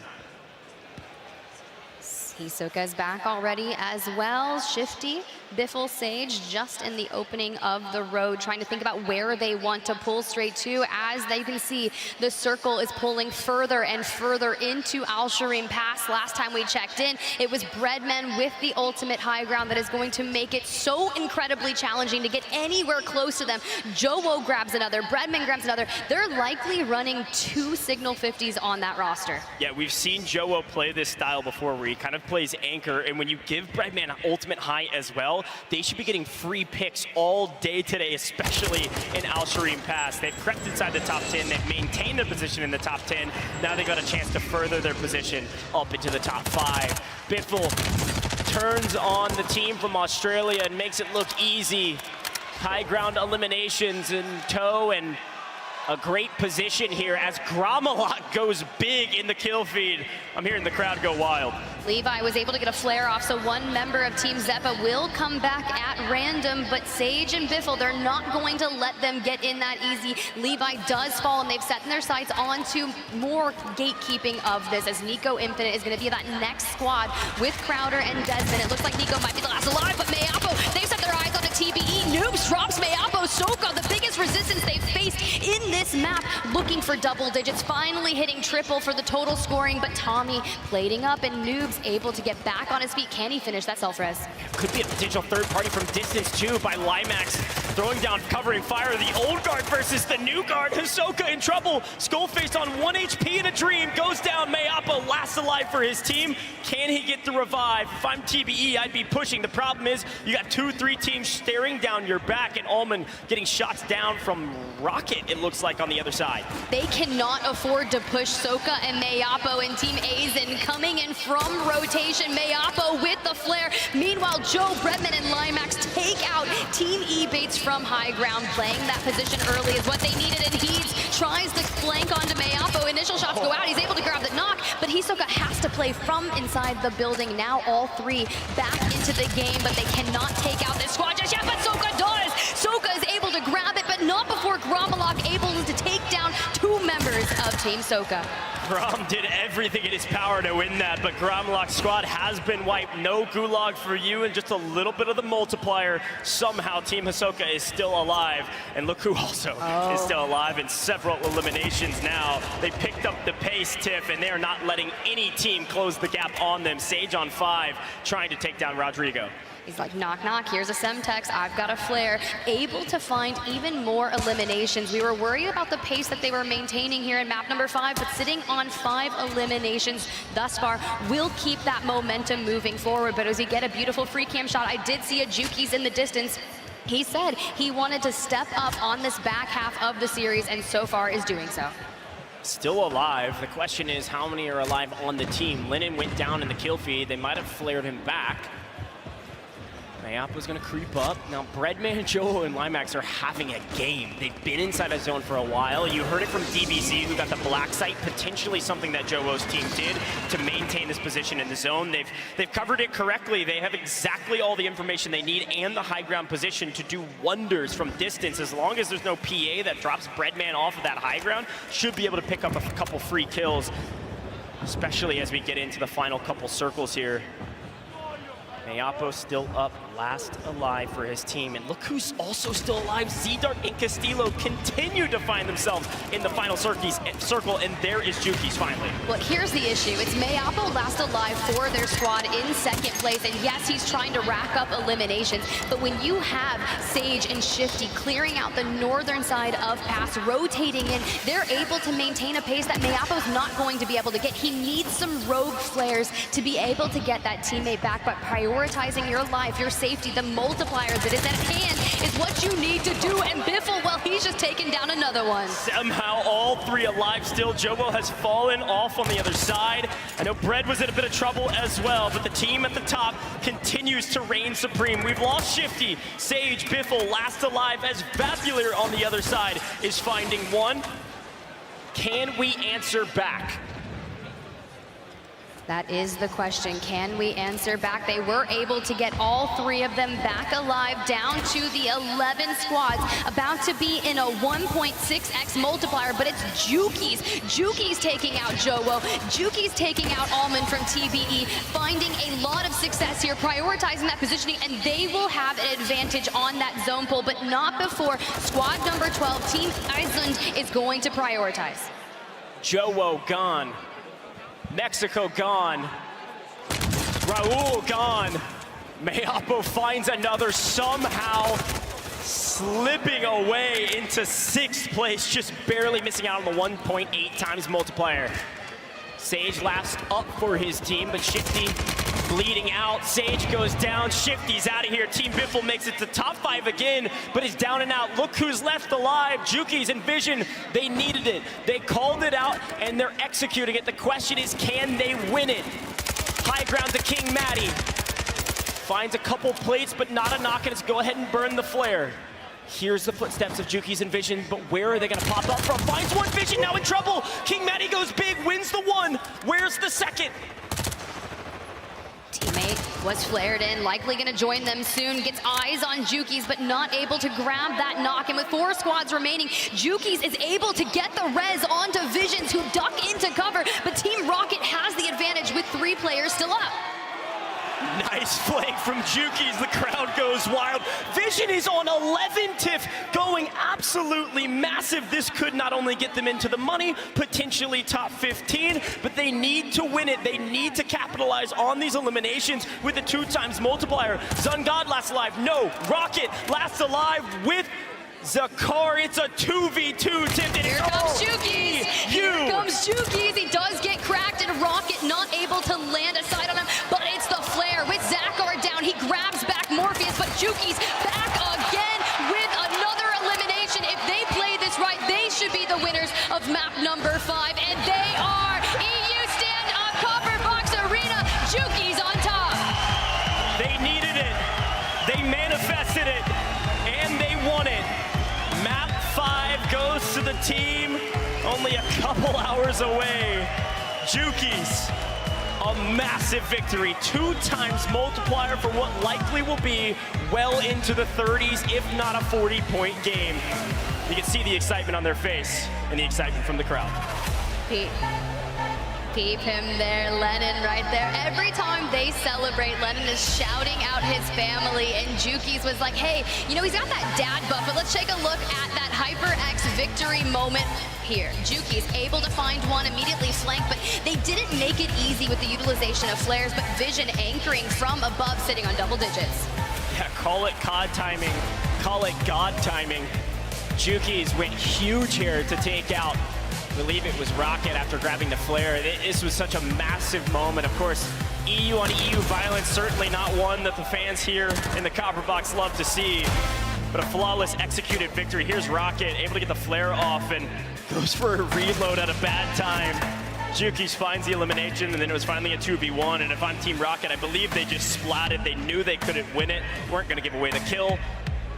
Very well done from Juki's and co. This is our first EU winner here in the Copper Box, and it was well-earned and well-timed. Finally grabbing one for the fans at home. Congratulations again to Team Juki's. Vision, Lennon, and Juki's.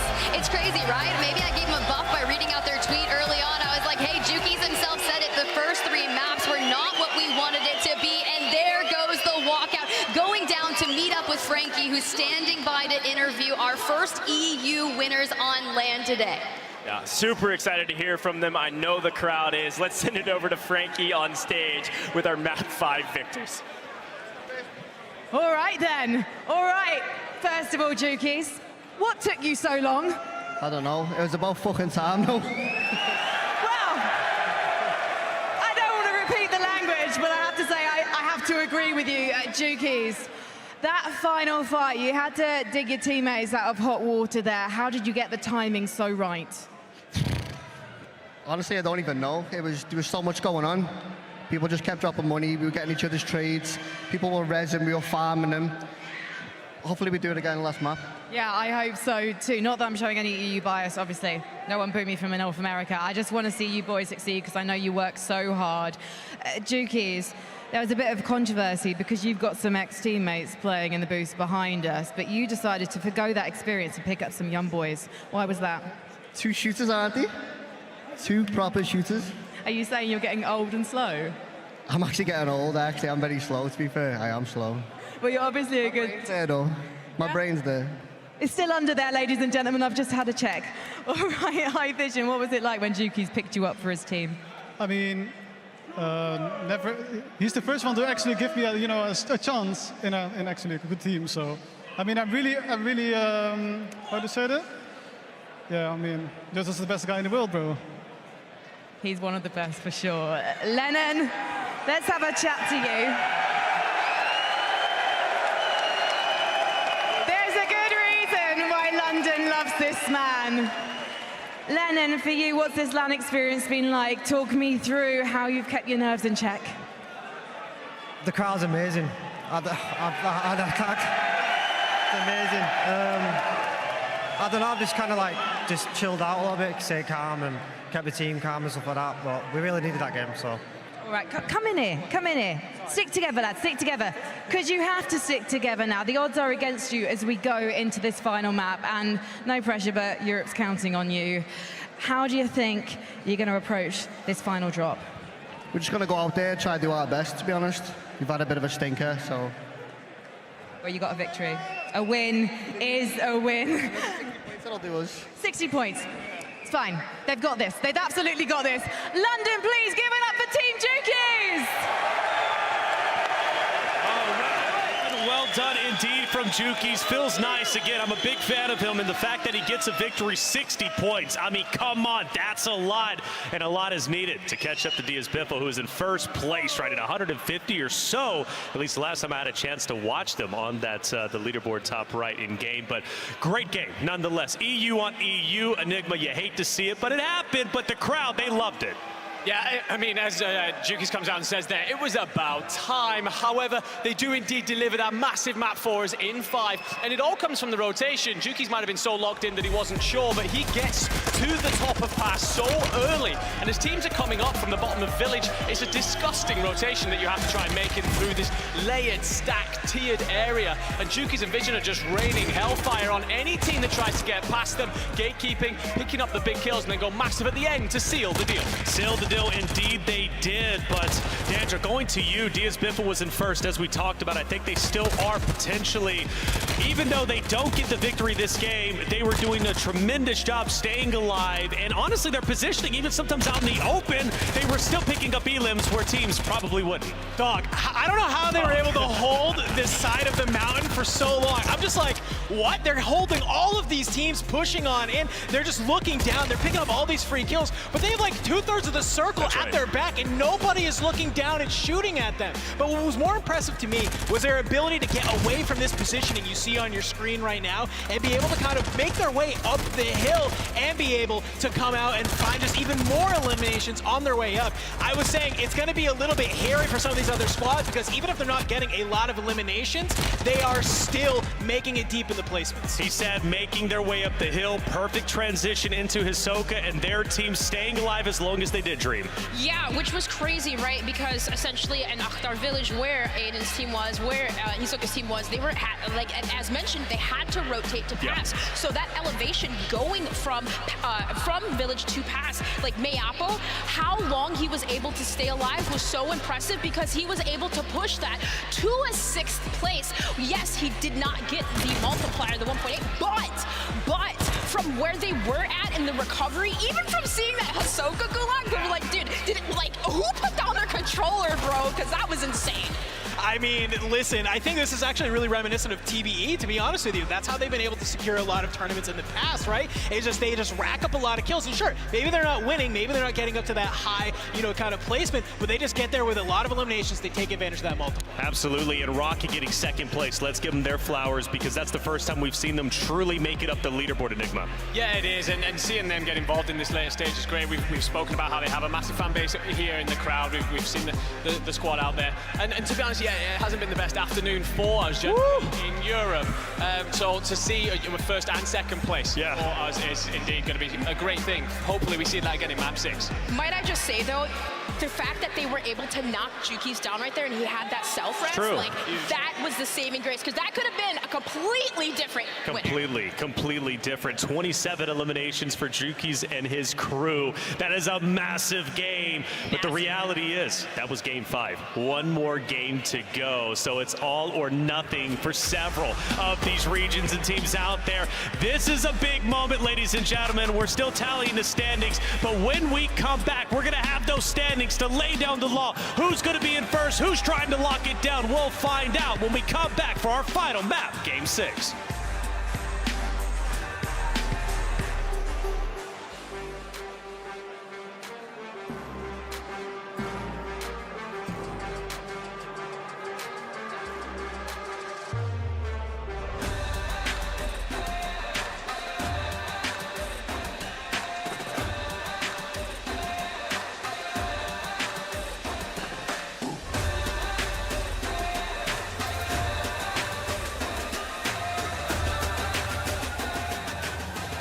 Miller Gaming is the official chair partner of the World Series of Warzone.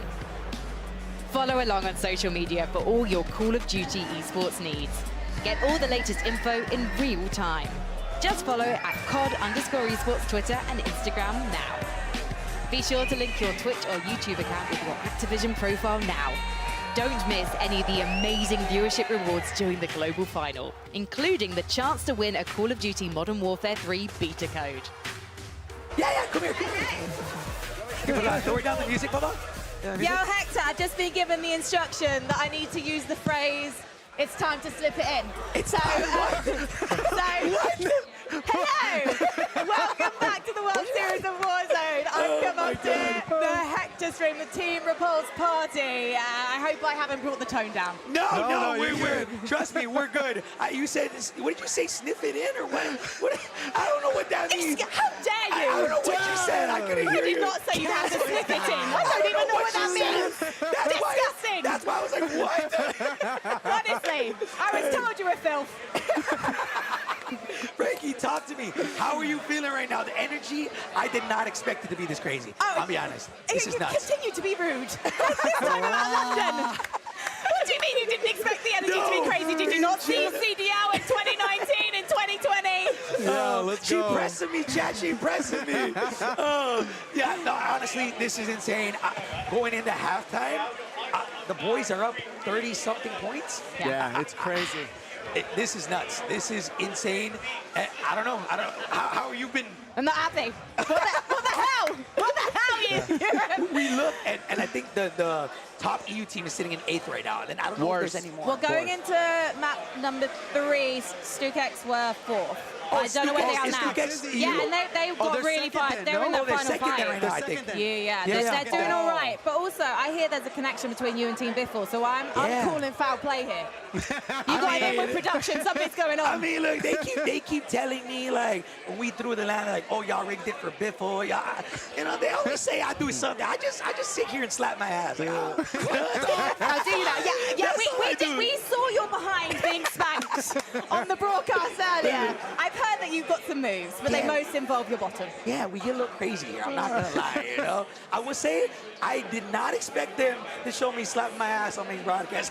I'm a cute above 50. I did it. Hey, they broadcast are wild over there. I see y'all getting the interviews too. The 50th place. Y'all are wild. We were shocked when you interviewed TBE when they died. We're like, no way they actually did that. The worst thing is, well, not the worst thing because it was technically my idea. There is a little bit of shade because the wooden spoon, you might need to Google it.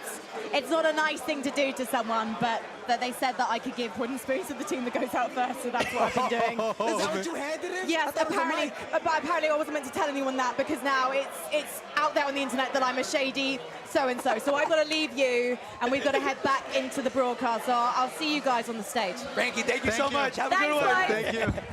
Oh, man, bro. Yo, W chat, W Frankie, W Frankie. And welcome back, ladies and gentlemen, to the World Series of Warzone Global Finals presented by Prime Gaming. It comes down to this one final game to decide it all. Game number 6. Who's going to win? We're going to find out after this next game. Without further ado, we need to hop right into standings because Game 6 is about ready to go. And Dream, who is looking to take it all? I mean, look at the difference, right? Of course, Team Biffle just set the tone early, man. They set the tone early. So what we really need to happen, like them to go down early, and somebody need to have like a 40-point game. 40-point game indeed. Dandro, what are we looking at? We're looking at a lot of people who need to play the best game of their Warzone life here and now in London, right? Some of these teams that are below 10th right now, sure, there's an opportunity to make some cash here, right? Not everyone, it's not just the top team, right, that's walking home with some serious moolah. It's everyone else. So maybe don't get discouraged. That's my number one thing. Don't get discouraged heading into this lap map because you still have an opportunity to jump up. Cash is great. Cash is great, yes. But to be the first international champion, to be the first global champion for World Series of Warzone is truly what is the grand prize. And right now, Biffle, Sage, and Shifty are looking to take it all. Game number 6, we're about to decide our winner. So let's go to Goj and Spider Tiff. Thank you so much, guys. Jukies from 46th to 9th place, breaking into that top 10, but it's one map here last for this series. The issue is who is going to be able to chow Team Biffle, at least 50 points ahead of the nearest competitor. It's almost as if the other 49 squads are going to be preying on their downfall, Goj. They're all playing for second, Tiff. Let's be very clear. You're right. 45 points ahead of Hisoka.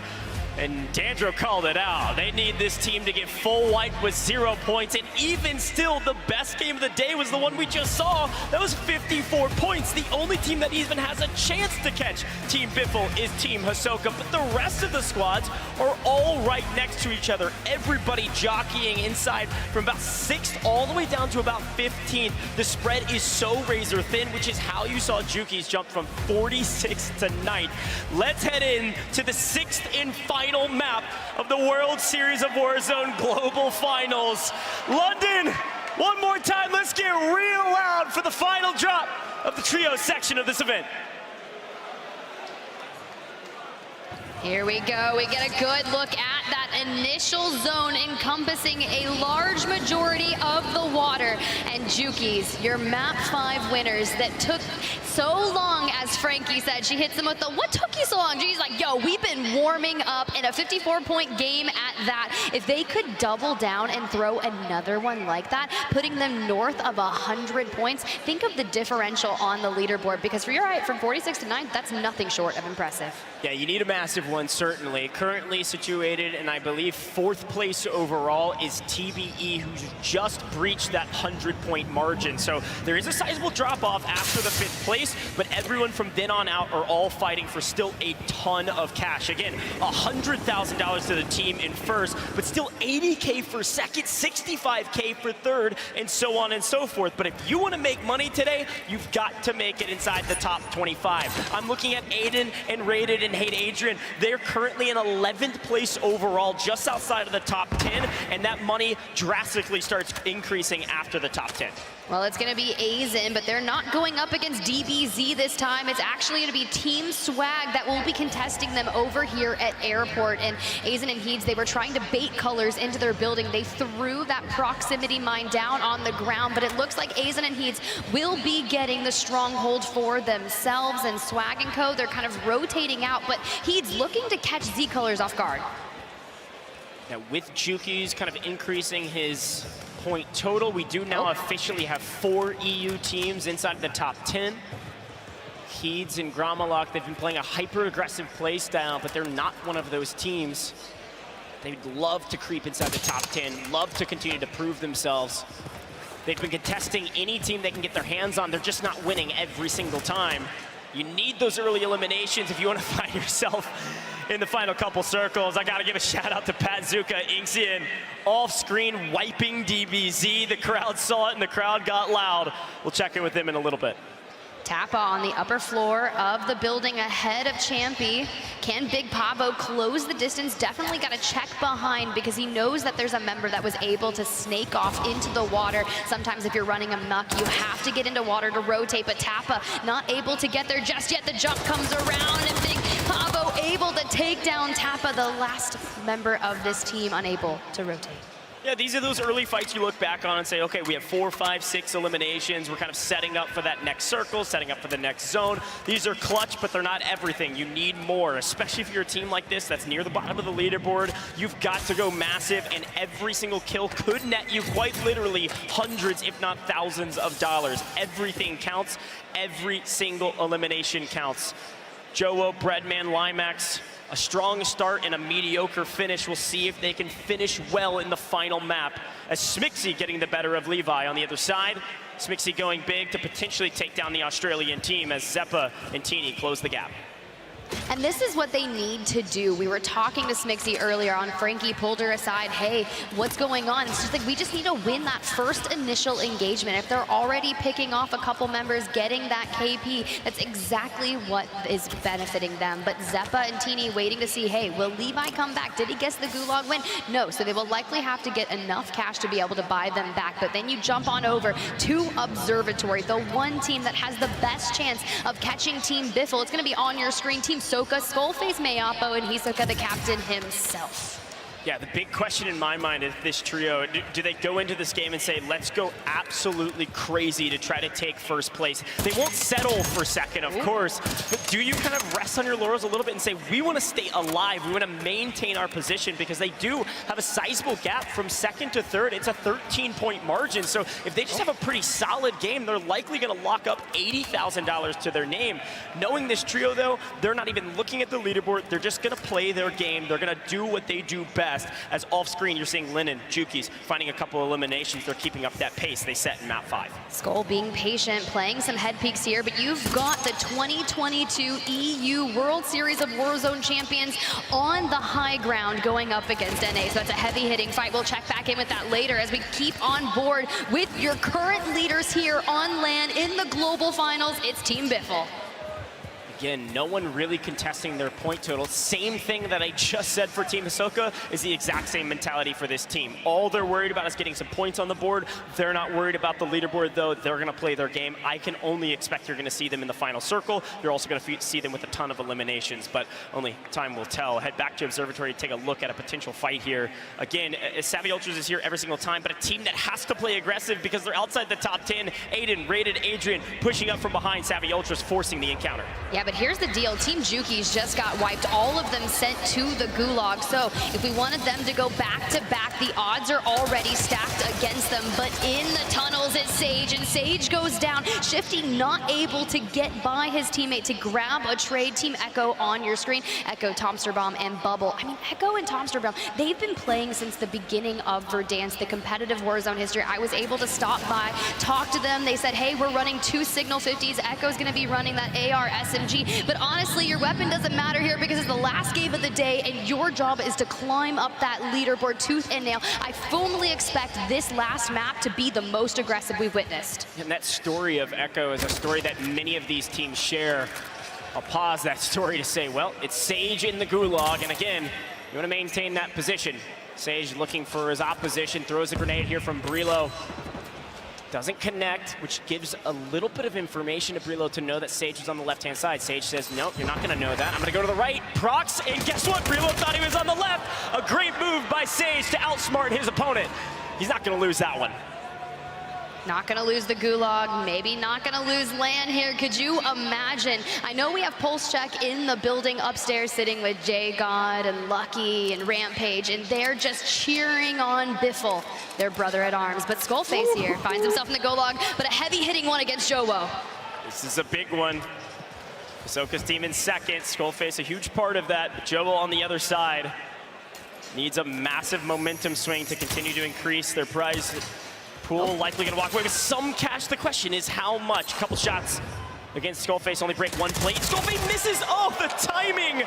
Jowo wins out that one. Jowo's gonna be heading back free and clear, but if I know anything about Meapo and Skullface and Hisoka is that they're quickly gonna get Skullface back, and then that's exactly what just happened. Hit the flare, hit the rotate, doing an intel contract to get that next circle information. But Jowo just absolutely finessed in the Gulag. And, you know, some, lo and behold, do call him Flowo, maybe the king of movement here in Warzone. Flowo, movement king, whatever you want to call him. Joe's the GOAT. Question is he going to be the GOAT on land? Probably not first place, but hey, we still have the solo YOLO after this. Anybody's game for $100,000. We'll get to that in a moment, though, because still a lot of cash to be had here. $500,000 up for grabs. This is the last map for it, and DBZ needs to go big. An okay map in the last one after their win.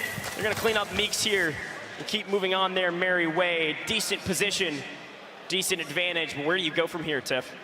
You go up. You want the high ground. Rotate through Observatory, see where that next circle is going to start pulling, and then prioritize your rotation, because that's what has been killing so many of our teams. And with so much water still in this main zone, a lot of teams have prioritized going to Said City, and that's not a bad move. That's not a bad shout, but the thing is, can we get there? Squads like FIFA Kill have already rotated in. And I was taking a look at this map again. You can take a look at it yourself on the Call of Duty Echo Twitch channel. You can see where the map is as Almond finds one. Great timing for Almond to pick one up, creeping along the ground. Now they have player advantage. Now they hunt their prey. Noob's gonna creep up above. These players know every single angle to get in and out of these buildings. And Noobs flanks his opponent, pushes as a team. They're not taking any chances here, Tiff. 3v1 should be no problem at all. Finding themselves inside the top 5, but they will not be happy with that. Tommy had a strong performance the last time he was in the Copper Box Arena, and performing here today would be exactly what they need, but they're just 4.4 points outside of the top 3. But Dusamir is the squad currently sitting in 3rd. They've got the high ground, and they are just above Team Huskers. Yeah, I've got to give some flowers to that Mexico team. They're playing fantastic. Getting shot in the back, though. Deus Amir now in trouble. A little bit of a caster curse, but Castillo's going to make it right. He's going to try to play the high ground position, and I like this spot. Huskers, Mutex, Jesus, they've got to know they have the high ground. Jesus, an incredible player. Traveled all over the world to compete in Warzone. Not only today, but in the past. Won a LAN for 10K in Amsterdam. Has an opportunity to hopefully increase his standings on the leaderboard and win some cash. But let's head to the Gulag here. Deus Amir, 3rd place currently, trying to take down 11th place Hate Adrian. This is a nice 1v1 for a massive moment. Hitting overtime. No one on the flag. PDSW in hand is not a bad gun for the Gulag, but check the angle that Deuce is working on. He's gonna push the issue, and Adrian clutches that. Exactly what they needed to do for Team 8, and I told you, I sat down, I talked with them early on. He's like, I don't know, I'm just here to shoot my gun, and hey, it's working. The game of chicken in the Gulag is always a fun one. Who's gonna go with the flag first? Usually that person loses. Sometimes they both lose, Tiff.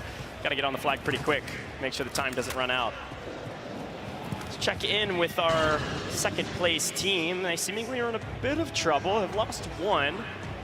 Jongi and Vonbot up above. Don't seemingly are gonna. They're not gonna approach Meapo here. Instead, they're gonna continue to maintain high ground position in that POI. That's where they land usually.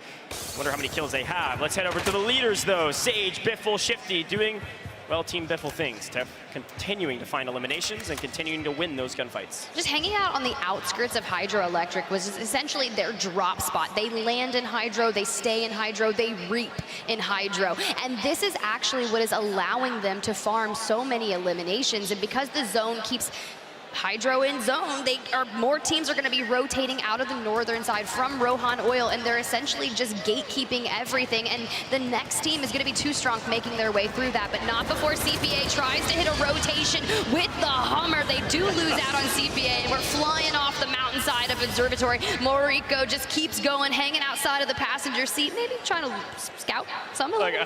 Our Asia regional team, they played hyper aggressive in the regional qualifiers and dominated the competition, probably by driving Hummers and pushing every single gunfight and landing Observatory. The problem is when you do this, you are giving away your position to everyone. They're just trying to find some sort of space that they can hang on to and restabilize. I don't think anyone in this lobby is going to allow them to do that. I'm looking at our map though. Of course, Hydro's still inside the next zone. It's looking like it might pull towards Cave, which is good for VonBot, Dongi, and Nofo, a team that's kind of an unknown squad that really made a name for themselves in the World Series of Warzone series. Got an opportunity to do something big here. The only team contesting them is Team 38. Yeah, so go back on your screen. Your second place team still need about 50 points to cover the gap between Team Biffle. And it's just gonna be so tough because they've constantly been in that regain blender, not able to be up to full form, but it's Almond already on 7, has overtaken Dussamir and pushed themselves into the top 3. If I know anything about TBE, they're not complacent when they're inside the top 5. They're gonna continue to push the equation. That's exactly what you're seeing. I think that's a total of 15 eliminations already from TBE. With 37 teams up, they've got an opportunity to do something crazy right now. Can they catch Team Biffle? Likely and mathematically, probably not. But can they creep up into 3rd? Can they creep up into 2nd? It's possible. They need Hisoka to go down, and they need to continue to farm kills, and they're doing exactly that. Swag doing everything in his power. It's just not enough. Noobs grabs another. Yo, but they hit the do-si-do and hit the flare in the meantime. Will it have connected? Regardless, another elimination goes the way of TBE and Tommy. Now we know they always make that Bermuda Triangle style of play with Almond down in the gulag. Tommy on the rooftop looking down at Laga and Diego, able to throw down some shots, not necessarily connecting. Maybe a little bit of a lethal, maybe that will connect. But regardless, you want to wait on Almond and see if he's able to get out of the gulag, but not before Noobs falls. Yeah, Tim, I usually make a basketball reference here about their triangle formation. I was going to try to lean into football, but I'm not going to disappoint the London crowd. I'm going to let it stand. Tommy looking for a couple of eliminations still. Lage holding his own, but should go down here shortly. The question is, Tim, if you're TBE, obviously you've got a couple in the gulag here, a ton of eliminations. You want to play this hyper-aggressive playstyle. You got Smixy on the other side. Alma's going to try to win this. Where do you go from here? The rotation's going to be tough for Tommy, and you're going to have 2 flyers in the air. They're going to have to scope it out. We'll see if he can win it. On the ground prone, able to clean up Smixy. You can see that he extended out onto Smixy's side of the gulag, which is very similar of how we witnessed Soka playing early on, but still able to take that elimination, add it to the tally because they are just trying to pull away from that 4th place squad, Team Deuce, Amir, and Soka. Not able to catch a break here in map number 6, but if they go down here, it will open the door for teams to pass them. The opportunity for TBE to make it to 2nd place completely depends on Hisoka and Mayapo staying alive in this moment. Going down with 0 eliminations is so uncharacteristic of Hisoka. I can't even believe that it could happen. We'll see. Shifty playing maybe playing with his food a little bit. I think they knocked Bino and then let himself revive and then killed him outright. Wanted to make sure they weren't going to get picked off by a 3rd party. We take a look at our zone here. Of course, everybody's moved outside of the majority of the Hydroelectric, creeping down towards caves. And Tiff, we might be seeing another water zone. You would love that, wouldn't you, Coach? You would love a water zone. You're so devious, but regardless, it doesn't matter at this point with Biffle still able to extend that lead that they're maintaining. And honestly, with the zone pulling just south of Hydroelectric, they've got a position where they're able to gatekeep yet again, and that has just kept them maintaining this pace that no one can manifest. Even Soka running the gauntlet of potentially not able to even hold on to 2nd place. Off-screen, TBE is in a bit of trouble, but they've taken down Finesse, and a couple teams at the top fighting each other, and the gulag is closed. Tiff, we are officially nearing the end game of the last map. Tommy and Almond hunting down Empathy. Here we go. Almond on 10, TBE is going huge. Doesn't matter what weapons in his hand. DBZ's in their way. Almond shooting bodies. Do you blame them, though? They get a durable gas mask, they get their squad together, and they take out 2 members that were likely close to them on the leaderboard. Now we start to parachute away. Look for the high ground as we see squad 26 in the distance. Tactical Brit was who actually was firing down with a signal 50 from above, but look at, we've got the ultimate flank. I think TBE's on 21 eliminations. Could you imagine? An opportunity to do something that many people would say is impossible. I don't know if they're gonna catch this squad, but this could be a window of opportunity. Sage is down, quick flare. Team Biffle knows what they're doing. All 3 alive as always. Several teams though surrounding them. A tough spot in the zone. Sure, it's central, but not ideal. A little bit of cover to work with, and somehow Team Hisoka fully stabilized all 3 up. They did have the cash. They just needed a buy station or a flare to get their numbers back up. But I'm keeping my eyes on Biffle and Shifty on the right-hand side of your screen, playing just by the bridge. TBE just to the northern ahead of them in a big engagement as Tommy goes down. Tommy is fooled by 8th. Now, Noobs and Almond will have to clutch up this moment and get out of this congested area. If anybody's wondering here in the stadium where Team Jukies is, they've been eliminated already. They're not here in the final couple circles. They might see themselves into the top 10, but it's going to be close. The big question in my mind is who's going to win map 6 and cement themselves in history. Some of the greatest Warzone players of all time. Oh. Great snipes. Signal 50, maybe that will be the greatest ever in World Series of Warzone history. Not a particular player, but a particular weapon in the hands of Shifty. They're keeping up the pace though, Tiff. They're not relenting. They've got to kind of move into this next circle. Look at the next zone. Half of it's in the river. Jowo's already there. Tommy's back up, Almond's on the roof. PA likely to wreak havoc, but not necessarily. It does knock Almond on the roof. Tommy does not have a flare. 5 eliminations, typically anchoring for this squad. If they want a chance to take down Team Hisoka, they have to stay alive. They need the 1.6 and the 1.8 They're times tied. multiplier. Look at that scoreboard on the right-hand side. Team Biffle likely your winners, but second place is a complete toss-up. 2 teams at 129.4, 2 teams vying for second, but Deus Amir, our Mexico squad, is not too far behind. Sage goes big, no! Falls, and a quick answer back from Shifty. This team is moving on all cylinders. The team at the top is going to remain there at 182 points. Tiff, could they breach 200 points on land? There is a possibility as we get into that multiplier, but not before Soka able to find another one, but he's only on 2 eliminations with 13 squads remaining. We are getting into those upper multipliers, but is going to be difficult. Tiff, this is unbelievable. 11 teams left. Many of our top squads still alive. Third place walks away with $65,000, but first place is $100,000. And second at $80K. We're likely witnessing not only history, but a fight for $15,000 for second and third place. Skullface in the water with the F-Tac. Siege goes down. EU Ghost goes massive. An opening for TBE and others to creep in. Where are they? Where can they be found? Shifty still up. 7 eliminations, picking up Louis. No! Another knock from distance. King AJ is out of here. Goodbye, and a flare to boot. We're getting Sage back in if we can just get a moment, and there it goes. 4 squads remaining, and look who's got the high ground. It's not Anakin, it's Biffle. Tiff, so much math behind the scenes, so much money exchanging hands. 3 teams fighting for the final victory. No, make it 4. 1 still in the water. Flanks fighting Sage. Sage goes down. F-Tac Siege reigns supreme when it comes to water, but we're moving back to land on the next zone.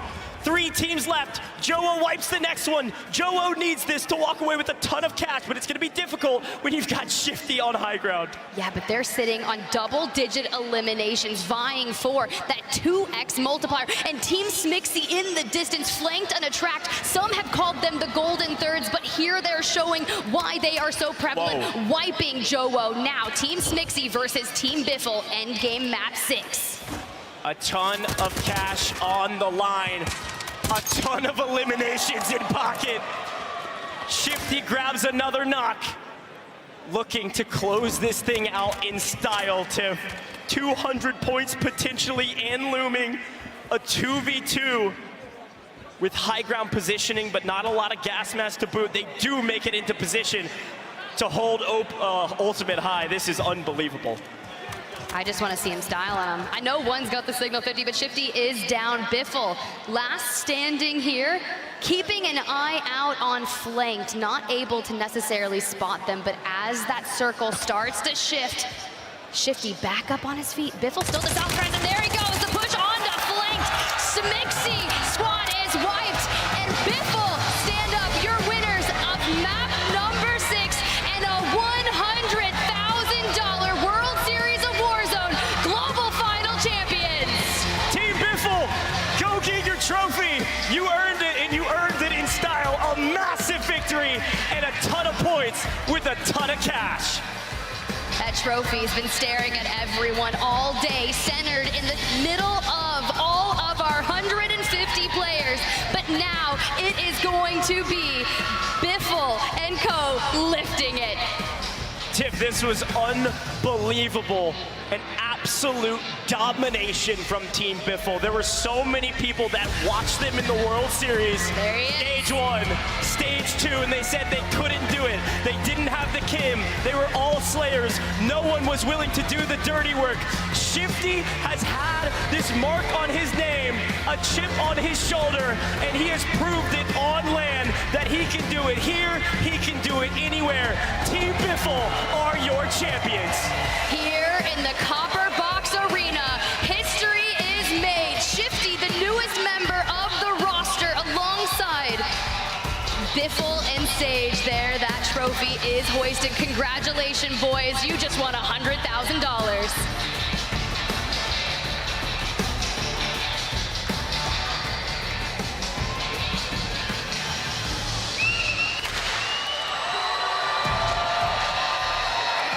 You hear the crowd. They've been cheering on EU all day, but they can see and recognize domination here on main stage. The smiles on their faces, the smiles in the crowd, and you know there's smiles in that pulse check.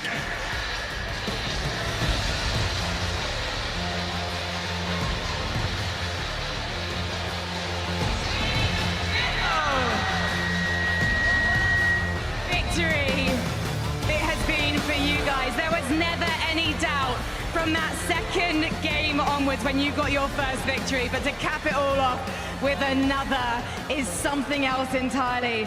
Biffle, given that you guys came second, in fact you with other teammates came second in the World Series of Warzone NA last year, what does it mean to prove yourself against international competition on LAN? I mean, it's a great feeling. I know I've gotten third, second twice in the World Series, and now I finally got the first place. So I'm super fucking hyped. London is hyped. You guys are hyped too. What does it mean to have this man as your team captain? Man, this guy, you know, they took a chance on me. I wasn't an IGL. They told me that's what they needed, and I said, hey, if y'all trust me, I'll switch to it, and I'll do my best. They said, all right, and it's history. And what does it take to be a natural IGL? Because you clearly are. Confidence. I got so much confidence in these guys and in myself, and I just told them, man, like the gear is clicking. Once it starts clicking, no other team can keep up with us. And I mean, we showed that today. I told them, bro, we're ending this with that kill. We're not letting them die in the zone. We're gonna land on everybody. And Sage, for you, you came outside of the top 10 last year in the World Series of Warzone. Why do you think that this team was just unstoppable? I feel like this team just comes with a lot of confidence and trust. I mean, you have, by everybody in the world, the best gunny in the game, the best player in the game, 2 months into practice with Shifty, the best IGO in the game to steer us. I have my teammates back no matter what. I do whatever I need to do for my teammates to succeed right there. I know we had it through. I told my teammates, just keep getting me back. I'm gonna see if I can get any intel for anybody else. I trusted my teammates. That's all it takes. Like, these boys, we only had a couple months together, but this is probably by far one of the best teams I've ever played with. Shifty, say that into the microphone. I said it's trust. That's all it was, man. Switching from different rosters from stage 1 to stage 2 with very little tournaments and very little practice. All it came down to is our trust. And you found that trust when you needed it most. However, trust can be broken. And I wonder what you guys are going to be doing with each other in that booth, because we are heading into solo YOLO. Who do you think is going to be taking it? I got Shifty taking it, honestly. I've been at my thoughts since yesterday. I think Shifty's a good person to take it. I hope he does, and that's it. To be honest, out of the three of you, my money is on you. I saw you today. You are insane. Oh, I'll kill him. I'll kill him. Oh, cool, and I'll have a share of the prize money. All right, $100,000 is on the line after this break. But before then, gentlemen, you're each going to get one of these. London, give it up for your 2023 World Series of Warzone Global Final Champions!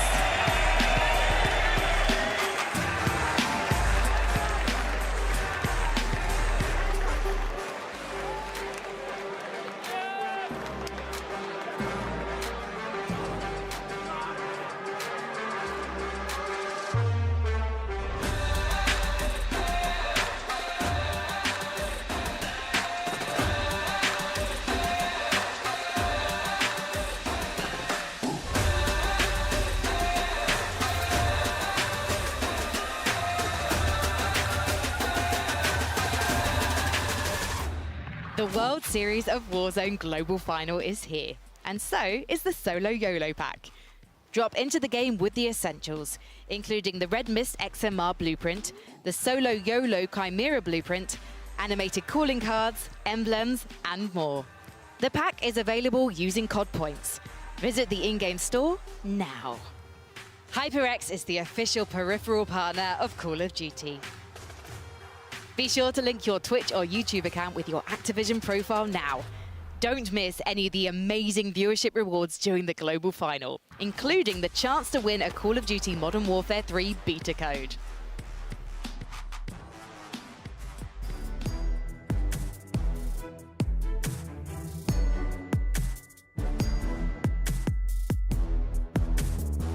I would probably have to say probably about Breadman, maybe. Very smart player, very smart on his decisions that he makes around the map. Everyone can win it, but I know FIFA is very good in solos. I will bet for him. I'll say FIFA. The hell you didn't say yourself? No, dude, I suck at solos, dude. I think I'm gonna go with FIFA because he won the last one and he's just a really consistent player. I think I am because I have to be confident in myself, and I do like solos, and I have been practicing my solo play, and especially the end zones. I think either FIFA Kill or Breadman, one or the other. Those guys are very good at playing positioning. I think they're two of the top smartest players in the game. I mean, I hope I win the solo YOLO because that's a big stack of money. But other top contenders for sure. Breadman, he's really good at playing solos. FIFA, of course, won the previous one. Low-key, I'll have my money on Shifty. He's probably one of the most smartest end-game players. We could probably swindle around. He is really lucky. He does get lucky. He gets out of those mixy spots. I'm pretty sure I could see him winning it. Listen, it would be wrong if I chose anyone but myself. I'm picking myself for tomorrow. Breadman's winning the solo YOLO. Attention all Warzone warriors. Gear up for the ultimate Battle Royale experience. The Call of Duty Endowment Bowl, presented by USAA, is back. Y'all ready to get the stage set? Get hyped for an elite level of competition. 10 military esports teams representing 3 nations. Oh, Canada. Competing for a single trophy. You'd love to see it. It's an all-land showdown. Tune in on October 5th as we drop into Al Mazrah. Squads will clash. Strats will develop. A champ will be crowned. See you in the drop zone. Stay frosty, troops, and level up the life of vets.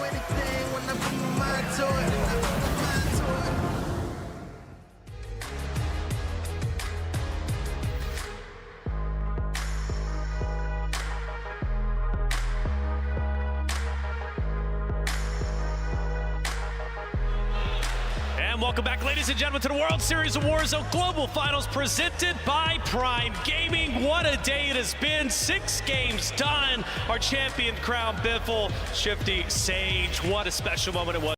To another building. This is one of the tough